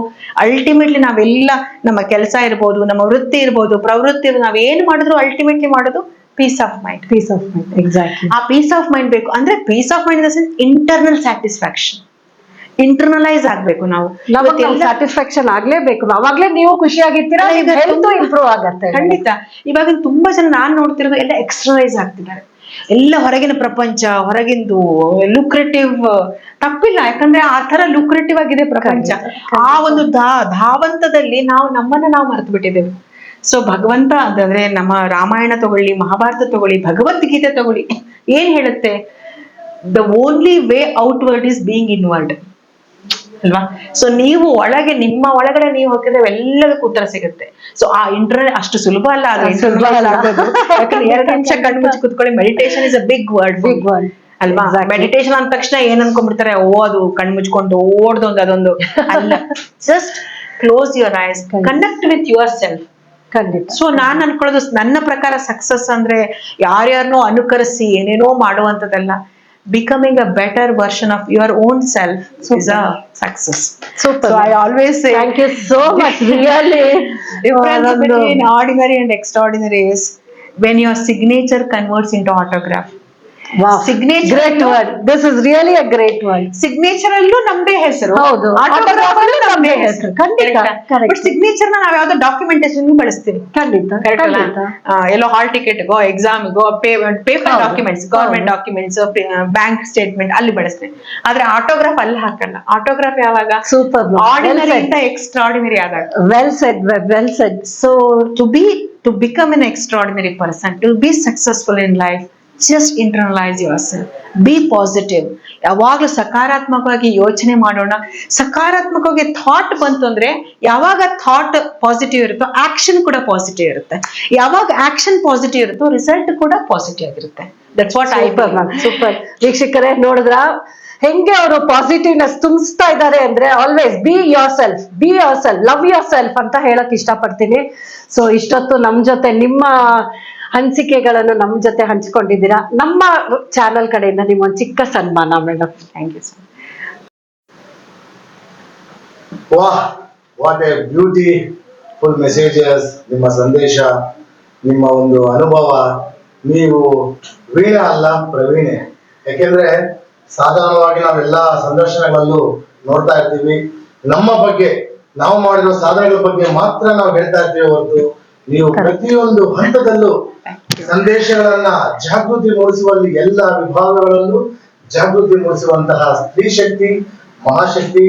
ನಮ್ಮ ರಿಯಾಲಿಟಿ ಚಾನೆಲ್ಗೆ, ಜಮ್ ಚಾನೆಲ್ಗೆ, ಜನಧ್ವನಿ ಚಾನೆಲ್ಗೆ ನಿಮ್ಮ ಸಂದರ್ಶನ ಅಮೋಘವಾದ ಸಂದರ್ಶನ. ನಿಜವಾಗ್ಲೂ ಇದನ್ನ ಜನರು ಬಳಸ್ಕೊಂಡ್ರೆ ಸುವರ್ಣ ಅವಕಾಶವನ್ನ ಅವರ ಮನೆ ಬಾಗಿಲಿಗೆ ಹೋದಂತಾಗುತ್ತೆ. ಧನ್ಯವಾದಗಳು ಮೇಡಮ್. ನಿಮ್ಮ ಸಾಧನೆ ಹೀಗೆ ಮುಂದುವರಿಯಲಿ. ಮುಂದಿನ ದಿನಗಳಲ್ಲಿ ನಿಮಗೆ ರಾಷ್ಟ್ರ ಪ್ರಶಸ್ತಿ, ರಾಜ್ಯ ಪ್ರಶಸ್ತಿಗಳು ಲಭಿಸುವಂತಾಗಲಿ. ನೀವು ನಿಮ್ಮ ಜೀವನವನ್ನ ಸ್ಫೂರ್ತಿಯ ಜೊತೆಗೆ ಪೂರ್ತಿಯ ಮಾಡ್ತಾ ಇದ್ದೀರಾ.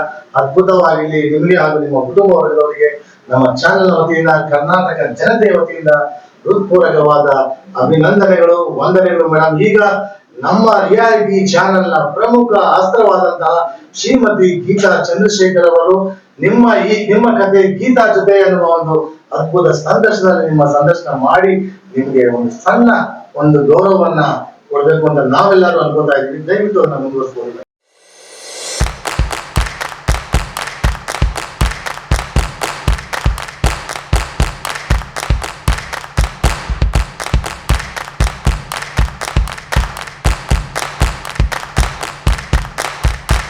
ಮೇಡಮ್, ಗೌರವ ಆದ ನಂತರ ನಾವು ಚಿಕ್ಕ ಕಾಣಿಕೆ, ನೆನಪಿನ ಕಾಣಿಕೆ madam. Thank you so much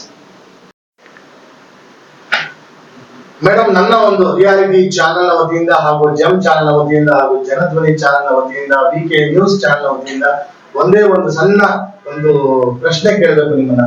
ನಿಮಗೆ ಯಾವ ರೀತಿಯ ರಾಜ್ಯ, ರಾಷ್ಟ್ರ ಹಾಗೂ ಅಂತಾರಾಷ್ಟ್ರೀಯ ಪ್ರಶಸ್ತಿಗಳು ಬಂದಿರುತ್ತೆ? ಯಾಕೆ ಅಂತಂದ್ರೆ ನೀವು ಮೊದಲೇ ಹೇಳಿದ್ರಿ ನಾನು ಯಾವ್ದನ್ನು ಹೇಳ್ಕೊಳಕ್ ಇಷ್ಟಪಡಲ್ಲ ಅಂತ. ಮೇಡಮ್, ಇದೇನು ಅಂತಂದ್ರೆ ಪ್ರಚಾರಕ್ಕೋಸ್ಕರ ಅಲ್ಲ, ನಿಮ್ಮ ವಿಚಾರ ತಿಳ್ಕೊಂಡ್ರೆ ನಿಮ್ಮಂತ ಹೆಣ್ಣು ಮಕ್ಕಳು ಸಂಪ್ರದಾಯದ ಸುಳಿಯಿಂದ ಹೊರಗಡೆ ಬಂದು ಸೇವೆಯನ್ನ ಮಾಡಿ ಜನರನ್ನ ಎಚ್ಚರಿಸಬಹುದು. ಮುಂದಿನ ಜನರೇಷನ್, ಮುಂದಿನ ಪೀಳಿಗೆಗೆ ಏನಾದ್ರು ಒಂದು ಮಹಾನ್ ಕೊಡುಗೆ ಕೊಡ್ಬೋದು ಅಂತ ಈ ಒಂದು ಪ್ರಶ್ನೆ ಕೇಳ್ತಾ ಇದ್ದೀನಿ. ಅನ್ಯತಾ ಭಾವಿಸ್ಬೇಡಿ, ದಯವಿಟ್ಟು ಹೇಳಿ madam. Thank you so much for this opportunity. ಅಂತಾರಾಷ್ಟ್ರೀಯ ಮಟ್ಟದಲ್ಲಿ ಹೇಳಬೇಕು ಅಂದ್ರೆ ಅದನ್ನ ನಾವು ನಮ್ಮ ದೇಶವನ್ನ ರೆಪ್ರೆಸೆಂಟ್ ಮಾಡಿದ್ರಿಂದ ಅಲ್ಲಿ ಕಲ್ಚರಲ್ ಎಕ್ಸ್ಚೇಂಜ್ ಅಂತ ಒಂದು ಕಾರ್ಯಕ್ರಮ ಇತ್ತು. ಅದರಲ್ಲಿ ತುಂಬಾ ಚೆನ್ನಾಗಿ ಮೂಡಿ ಬಂತು. ನಾನು ಅಲ್ಲಿ ಭರತನಾಟ್ಯ ಮಾಡಿದ್ದೆ, ಯಕ್ಷಗಾನ ಕೂಡ ಮಾಡಿದ್ದೆ. ಹಾಗಾಗಿ ನಮ್ಮ ಕರಾವಳಿಯ ಅದು ಒಂದು ನೃತ್ಯ ಅದು ಒಂದು ಆಸ್ಪೆಕ್ಟ್ ಅಲ್ಲಿ ಮಾಡಿದ್ದೆ. ಹಾಗಾಗಿ ಅಲ್ಲೂ ಕೂಡ ನಂಗೆ ಅವಾರ್ಡ್ ಬಂತು. 435 ಮೆಡಲ್, ಇದು ಏನಂತಾರೆ, ಬ್ಯಾಡ್ಜಸ್ ಗಳು ಬಂತು ಅಲ್ಲಿ. ಹಾಗಾಗಿ ಬೆಸ್ಟ್ ಪಾರ್ಟ್ನರ್ ಅವಾರ್ಡ್ ಅಂತ ಅಂತಾರಾಷ್ಟ್ರೀಯ ಸ್ಕೌಟ್ಸ್ ಅಂಡ್ ಗೈಡ್ಸ್ ಸಂಸ್ಥೆ ಅಲ್ಲಿ ಕೊಡ್ತು ನನಗೆ ಕೊಡ್ತು. ಅಲ್ಲಿಂದ ಬಂದ ಮೇಲೆ ಇಲ್ಲಿ ರಾಷ್ಟ್ರ ಪುರಸ್ಕಾರ ಸಿಕ್ಕಿದ್ರಿಂದ, ಅದು ರಾಷ್ಟ್ರಪತಿಯವರಿಂದ ಆಗಿದ್ರಿಂದ, ಅದರ ನಂತರ ಭಾರತದ ಸರ್ಕಾರ ನನಗೆ ಸನ್ಮಾನವನ್ನ ಮಾಡ್ತು. ಅಲ್ಲಿಂದ ದೇಶನೇ ಮಾಡ್ತಾ ಇದೆ ಅಂದ್ರೆ ನಮ್ಮ ರಾಜ್ಯದಲ್ಲಿ ಮಾಡೋಣ ಅಂತ ಹೇಳ್ಬಿಟ್ಟು ನಾನು ಇದು ರಾಷ್ಟ್ರ ಮಟ್ಟದ ಒಂದು ಸೈನ್ಸ್ ಎಕ್ಸಿಬಿಷನ್ ಅಂತ ಇತ್ತು. ನ್ಯಾಷನಲ್ ಚಿಲ್ಡ್ರನ್ NCSTC ಅವ್ರು ನಡೆಸ್ತಾರೆ. ಎನ್ವೈರನ್ಮೆಂಟ್ ಪೊಲ್ಯೂಷನ್ ಮತ್ತೆ ಪ್ರಿವೆನ್ಷನ್ ಬಗ್ಗೆ ಒಂದು ಮಾಡೆಲ್ ಮಾಡಿದ್ವಿ ನಾವು. ಅದರ ಒಂದು ರೆಪ್ರೆಸೆಂಟೇಷನ್, ಅದು ಅಂದ್ರೆ ತಾಲೂಕು ಲೆವೆಲ್ ಇಂದ ಡಿಸ್ಟ್ರಿಕ್ಟ್, ಸ್ಟೇಟ್, ಝೋನ್ ಅಲ್ಲೂ, ಆಮೇಲೆ ರಾಷ್ಟ್ರ ಮಟ್ಟಕ್ಕೆ ಹೋಗ್ಬೇಕು. ರಾಷ್ಟ್ರ ಮಟ್ಟದಲ್ಲಿ ನಮಗೆ 2nd ಪ್ರೈಸ್ ಬಂತು. ಅದಕ್ಕೆ ನಂಗೆ ಡಿಗ್ರಿ ಮುಗಿಯೋ ತನಕನೂ ಸರ್ಕಾರನೇ ಸ್ಕಾಲರ್ಶಿಪ್ ಕೊಟ್ಟು ಓದಿಸಿದ್ದು. ಗ್ರೇಟ್. ಸರ್ಕಾರದಿಂದನೇ ಓದಿದ್ದು. ಅಲ್ಲಿಂದ ನಮ್ಮ ಅವಾಗ ಸನ್ಮಾನ್ಯ ದೇವೇಗೌಡರು ಚೀಫ್ ಮಿನಿಸ್ಟರ್ ಆಗಿದ್ರು. ಸೊ ಮುಖ್ಯಮಂತ್ರಿಗಳಿಂದ ಸನ್ಮಾನ ಅಂತ ಇಲ್ಲಿ ಕೊಟ್ರು. ಅದಾದ ಮೇಲೆ ನಂತರ ನನ್ನ ವೃತ್ತಿಯಲ್ಲಿ ಬಂದಾಗ ನನ್ನ ತರಬೇತಿಯನ್ನ ನೋಡಿ, ನನ್ನ ಕೆಲಸಗಳನ್ನ ನೋಡಿ, ಈ 9,000 ಮಹಿಳೆಯರಿಗೆ ಸ್ವಸಹಾಯ ಸಂಘದ ಮಹಿಳೆಯರಿಗೆ ತರಬೇತಿಯನ್ನು ಕೊಟ್ಟು ಅದರಲ್ಲಿ ಸುಮಾರು 1000 ಜನ ಉದ್ಯೋಗಗಳನ್ನ ಶುರು ಮಾಡಿದ್ರು. ಹಾಗಾಗಿ ಕರ್ನಾಟಕ ಸರ್ಕಾರ ಕಿತ್ತೂರು ರಾಣಿ ಚೆನ್ನಮ್ಮ ಪ್ರಶಸ್ತಿಯನ್ನ 2020ರಲ್ಲಿ ಕೊಡ್ತು. ಅದಕ್ಕಿಂತ ಮುಂಚೆ 2018ರಲ್ಲಿ ಪ್ರೆಸ್ಟೀಜಿಯಸ್ ನಾಡಪ್ರಭು ಕೆಂಪೇಗೌಡ ಪ್ರಶಸ್ತಿಯನ್ನ ಕೊಡ್ತು. ಅದಲ್ಲದೆ ನನ್ನ ಕೆಲಸವನ್ನ ಸೈಲೆಂಟ್ ಆಗಿ ಗಮನಿಸ್ತಾ ಇರ್ತಕ್ಕಂತ ಒಂದು ಸಂಸ್ಥೆ ಸನ್ ಪ್ಯೂರ್ ಸೂಪರ್ ವುಮೆನ್ ಅಂತ, ಅವರು 25,000 ಚೆಕ್ ಕೊಟ್ಟು ನನಗೆ ಸನ್ಮಾನ ಮಾಡಿ ಸೂಪರ್ ವುಮೆನ್ ಅಂತ ಬಿರುದನ್ನ ಕೊಟ್ಟು ನನ್ನ ಕರಿಯರ್ಗೆ ಅವರೊಂದು ರೆಕಗ್ನೈಸ್ ಮಾಡಿದ್ರು. ಕರ್ನಾಟಕ ಸರ್ಕಾರ ಕಿತ್ತೂರು ರಾಣಿ ಚೆನ್ನಮ್ಮ ಪ್ರಶಸ್ತಿ ಆವಾಗ BS ಯಡಿಯೂರಪ್ಪ ಅವರು ಮುಖ್ಯಮಂತ್ರಿಗಳಾಗಿದ್ರು. ಅವಾಗ ಆ ಸನ್ಮಾನವನ್ನು ಕೊಟ್ಟರು. ರಾಷ್ಟ್ರ ಮಟ್ಟದಲ್ಲಿ ಬಹಳಷ್ಟು, ಅಂದ್ರೆ ನಮ್ಮ ಟ್ರೈನಿಂಗ್ ಫೀಲ್ಡ್ ಬರ್ಬೇಕು, 6 ಸಿಗ್ಮಾ ಸರ್ಟಿಫೈಡ್ ಟ್ರೈನರ್ ನಾನು. 6 sigma it's very well known. ಇದು ಇಂಟರ್ನ್ಯಾಷನಲ್ ಬ್ರ್ಯಾಂಡ್. ಅದು ಅಂದ್ರೆ ಯಾವುದೇ ಒಂದು ತರಬೇತಿಯನ್ನು ಆ 6 ಸಿಗ್ಮಾ ಮುಖಾಂತರ ಮಾಡ್ಕೊಂಡ್ರೆ that is called certified international certified trainer ಅಂತ ಆ ಒಂದು ಸರ್ಟಿಫಿಕೇಟ್ ಬಂದಿದೆ. ಜೊತೆಗೆ ಮೊನ್ನೆ ನಾವು ಅದು BPAC ಇಂದ ಗ್ರಾಜ್ಯುಯೇಟ್ ಸಿವಿಕ್ ಲೀಡರ್ ಗ್ರಾಜ್ಯುಯೇಟ್ ಅಂತ ಕಿರಣ್ ಮಜುಮ್ದಾರ್ ಶಾರ್ ಅವರು BPAC ವತಿಯಿಂದ ಕೊಟ್ಟಿದ್ದಾರೆ. ಆಮೇಲೆ ನನ್ನ ಹೆಸರು ಅದೇ ವರ್ಲ್ಡ್ ರೆಕಾರ್ಡ್ ಅಲ್ಲಿ Karnataka book of world record ಮತ್ತೆ Indian book of world record ಅಲ್ಲಿ ನನ್ನ ಹೆಸರು ಶಾಮೀಲಾಯ್ತು, ಅಂದ್ರೆ ಸೇರ್ಪಡೆ ಆಯ್ತು. ಯಾಕೆಂದ್ರೆ ನನ್ನ ಕಮ್ಯುನಿಟಿ ಸರ್ವಿಸು, ಮಹಿಳೆಯರಿಗೆ ರೀಚ್ ಆಗೋದು, ಮಹಿಳಾ ಒಂದು ಸಮಸ್ಯೆಗಳಿಗೆ ಸ್ಪಂದಿಸ್ತಕ್ಕಂತ ಅನೇಕ ಕಾರ್ಯಚಟುವಟಿಕೆಗಳನ್ನ ನೋಡಿ ಈ ಒಂದು ವರ್ಲ್ಡ್ ರೆಕಾರ್ಡ್ ಅಲ್ಲಿ ನನ್ನ ಹೆಸರನ್ನ ಸೇರಿಸಿದ್ರು. ಇಷ್ಟವು very proud of you. Really a super ma'am, and hearty congratulations from our channel. ಅಲ್ಲ, ಇದೆಲ್ಲ ಸಾಧನೆ, ಇದೆಲ್ಲ ಸೆಕೆಂಡ್ರಿ. ನಿಜವಾಗ್ಲು ನಮ್ ಪುಣ್ಯ ನಮ್ ಭಾಗ್ಯ ಅಂತ ಹೇಳ್ತೀನಿ. ನಾನ್ ಅನ್ಕೊಳ್ಳೋದು ಬಹಳಷ್ಟು ಮಹಿಳೆಯರಿಗೆ, ಬಹಳಷ್ಟು ಸಾರ್ವಜನಿಕರಿಗೆ ನನ್ನ ತರಬೇತಿ ತಲುಪಿ ಅವರಲ್ಲಿ ಬದಲಾವಣೆ ಕಂಡಿದ್ ನೋಡಿ ಅದು ನನಗೆ ತುಂಬಾ ಸಮಾಧಾನ ಕೊಟ್ಟಿದೆ. ಅದಕ್ಕಿಂತ ದೊಡ್ಡ ಒಂದು ಬಿರುದು ಮತ್ತೆ ಸನ್ಮಾನ ನನಗೆ ಯಾವ್ದೂ ಇಲ್ಲ. ನನಗೆ ತುಂಬಾ ಖುಷಿ ಕೊಟ್ಟಿದೆ. ಜೊತೆಗೆ ನನ್ನ ಕುಟುಂಬ ಯಾವಾಗ್ಲೂ I am very much grateful and thankful because they have supported me day in and day out. ಅವರ ಸಪೋರ್ಟ್ ಇಲ್ಲ ನಾನು ಹೊರಗೆ ಬರ್ಲಿಕ್ಕೆ ಆಗ್ತಿರ್ಲಿಲ್ಲ. ಸೊ ಇಟ್ಸ್ ಸಂಸ್ಥೆ, ಸಮಾಜ, ಪ್ರತಿಯೊಂದು ನಾವು ಪಾಸಿಟಿವ್ ಇದ್ದಾಗ ಎಲ್ಲವೂ rest, universe will fall in its place ಅಂತಾರಲ್ಲ. ಸೊ ಅದ್ರ ತಕ್ಕಂತೆ ಅನೇಕ ಸಂಘ ಸಂಸ್ಥೆಗಳು ಕರೆದು ಸನ್ಮಾನ ಮಾಡಿದ್ದಾರೆ, ನಮ್ಮ ಕೆಲಸವನ್ನ ಗುರುತಿಸಿದ್ದಾರೆ. ನಾನು ಹೇಳೋದಷ್ಟೇ, ಎಲ್ಲರೂ ಯಾರೇ ಯಾವುದೇ ಕೆಲಸದಲ್ಲಿ ಇರ್ಲಿ, ನಾವು 100% ಇನ್ವಾಲ್ವ್ ಆಗ್ಬೇಕು. So we should give hour best. ಅದಕ್ಕೆ ಇವತ್ತು ಬೇಕಾದಷ್ಟು ಟೂಲ್ಸ್ ಇದೆ, ಟೆಕ್ನಾಲಜಿ ಇದೆ, ಅದನ್ನ ಬಳಸ್ಕೊಂಡು ನಾವು we should be equipped with ourselves.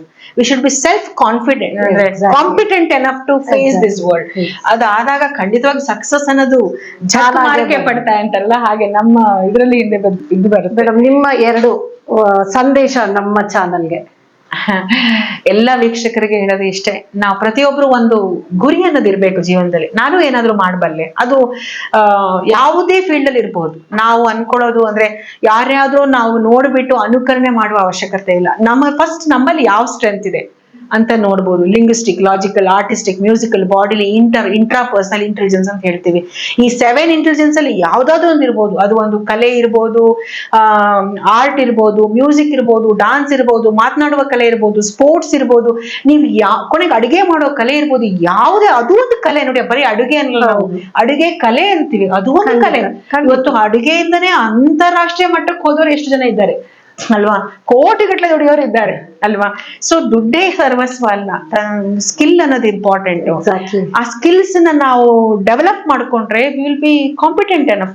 ಪ್ರತಿಯೊಬ್ರು ಯಾವ್ದಾದ್ರು ಒಂದು ಸ್ಕಿಲ್ ಅನ್ನ ಕಲೀಲಿಕ್ಕೆ ಪ್ರಯತ್ನ ಪಡಿ, ಎಲ್ಲವನ್ನ ಕಲೀರಿ, ಆದ್ರೆ ಯಾವ್ದಾರ ಒಂದನ್ನ ಮಾಸ್ಟರ್ ಮಾಡ್ಕೊಳ್ಳಿ. ಅದ್ ನಾನು ಹೇಳೋದು. ಒಂದು ಮಾಸ್ಟರ್ ಮಾಡ್ಕೊಂಡೆ, hook on to it, give your best, rest everything will follow. Thank you so much. ಎಲ್ಲ ಮಹಿಳೆಯರಲ್ಲಿ ವಿನಂತಿ, ಸೆಲ್ಫ್ ಡಿಫೆನ್ಸ್ ಕಲೀರಿ. ನಮ್ಮ ಸ್ವರಕ್ಷಣೆ, ನಾವು ಇನ್ನೊಬ್ಬರ ಮೇಲೆ ಡಿಪೆಂಡ್ ಆಗೋ ಅವಶ್ಯಕತೆನೇ ಇಲ್ಲ. ನಮಗೆ ನಾವು ಯಾವಾಗ ಬೋಲ್ಡ್ ಆಗಿ ಫೇಸ್ ಮಾಡ್ತೀವೋ ಆವಾಗ ಜಗತ್ತೇ ಬಗ್ಗುತ್ತೆ ನಮಗೆ. ಸೊ ಅಂತಹ ಒಂದು ಕೆಲಸವನ್ನ ನಾವು ಮಾಡೋಣ. ನಾವೆಲ್ಲರೂ ಸೆಲ್ಫ್ ಡಿಫೆನ್ಸ್ ಕೋರ್ಸ್ ಅನ್ನ ಕಲಿಯೋಣ. ಸಿಂಪಲ್ ಆಗಿದೆ, ಬಹಳ ದೊಡ್ಡದು ಮಾಡ್ಬೇಕಂತಿಲ್ಲ, ಸಿಂಪಲ್ ಇರೋದನ್ನ ಕಲಿಯೋಣ. ನಾವು ಜೀವನದಲ್ಲಿ ಖಂಡಿತವಾಗಿ ಯಶಸ್ಸನ್ನ ಕಾಣ್ತೀವಿ ಅಂತ ಹೇಳಿಕ್ಕೆ ಇಷ್ಟಪಡ್ತೇನೆ. ಈ ಒಂದು ಅವಕಾಶ ಕೊಟ್ಟದಕ್ಕಾಗಿ ತಮಗೂ, ತಮ್ಮ ಸಂಸ್ಥೆಯವರಿಗೂ, ಮತ್ತೆ ನಾನಾ ಚಾನೆಲ್ನ ಸಹಯೋಗ ಇದೆ ನಿಮ್ಗೆ ಅಂತ ಹೇಳಿದ್ರಿ, ಅವರೆಲ್ಲರಿಗೂ ಮತ್ತೆ ವೀಕ್ಷಕರಿಗೆಲ್ಲ ನನ್ನ ಅನಂತ ಧನ್ಯವಾದಗಳು. ನಮಸ್ಕಾರ ವೀಕ್ಷಕರೇ. ಯಾವುದೇ ಕ್ಷೇತ್ರದಲ್ಲಿನ ಸಾಧಕರಿಗೆ ನಮ್ಮ ಚಾನೆಲ್ ವತಿಯಿಂದ ಅವರಿಗೆ ವಿಶೇಷ ಸಂದರ್ಶನ ಮಾಡುತ್ತೇವೆ. ಆ ಸಂದರ್ಶನಕ್ಕೆ ಅರ್ಹ ಅಭ್ಯರ್ಥಿಗಳು ಈ ನಮ್ಮ ಚಾನೆಲ್ಗೆ ಅರ್ಜಿಗಳನ್ನು ಸಲ್ಲಿಸಬಹುದು. ಈ ಒಂದು ವಿಶೇಷ ಸಂದರ್ಶನದಲ್ಲಿ ನಿಮಗೆ ಅತಿ ಗಣ್ಯರಿಂದ ಹಾಗೂ ಬಹಳ ಸಾಧಕರಿಂದ ನಿಮಗೆ ವಿಶೇಷ ರೀತಿಯ ಸಂದರ್ಶನವನ್ನು ಸಹ ನಾವು ಏರ್ಪಡಿಸುತ್ತೇವೆ. ನಿಮಗೆ ಮುಂದಿನ ದಿನಗಳಲ್ಲಿ ಯಾವ ರೀತಿ ನಮ್ಮ ಚಾನೆಲ್ನಿಂದ ಅನುಕೂಲಗಳಿದೆ, ಯಾವ ವ್ಯಕ್ತಿಗಳು ನಿಮ್ಮ ಜೊತೆ ಬರ್ತಾರೆ ಅನ್ನೋದನ್ನು ಕಾದು ನೋಡಿ. ನಿಮ್ಮ BK ಪ್ರಕಾಶ್ ಭಾರದ್ವಾಜ್. ನಮಸ್ಕಾರ.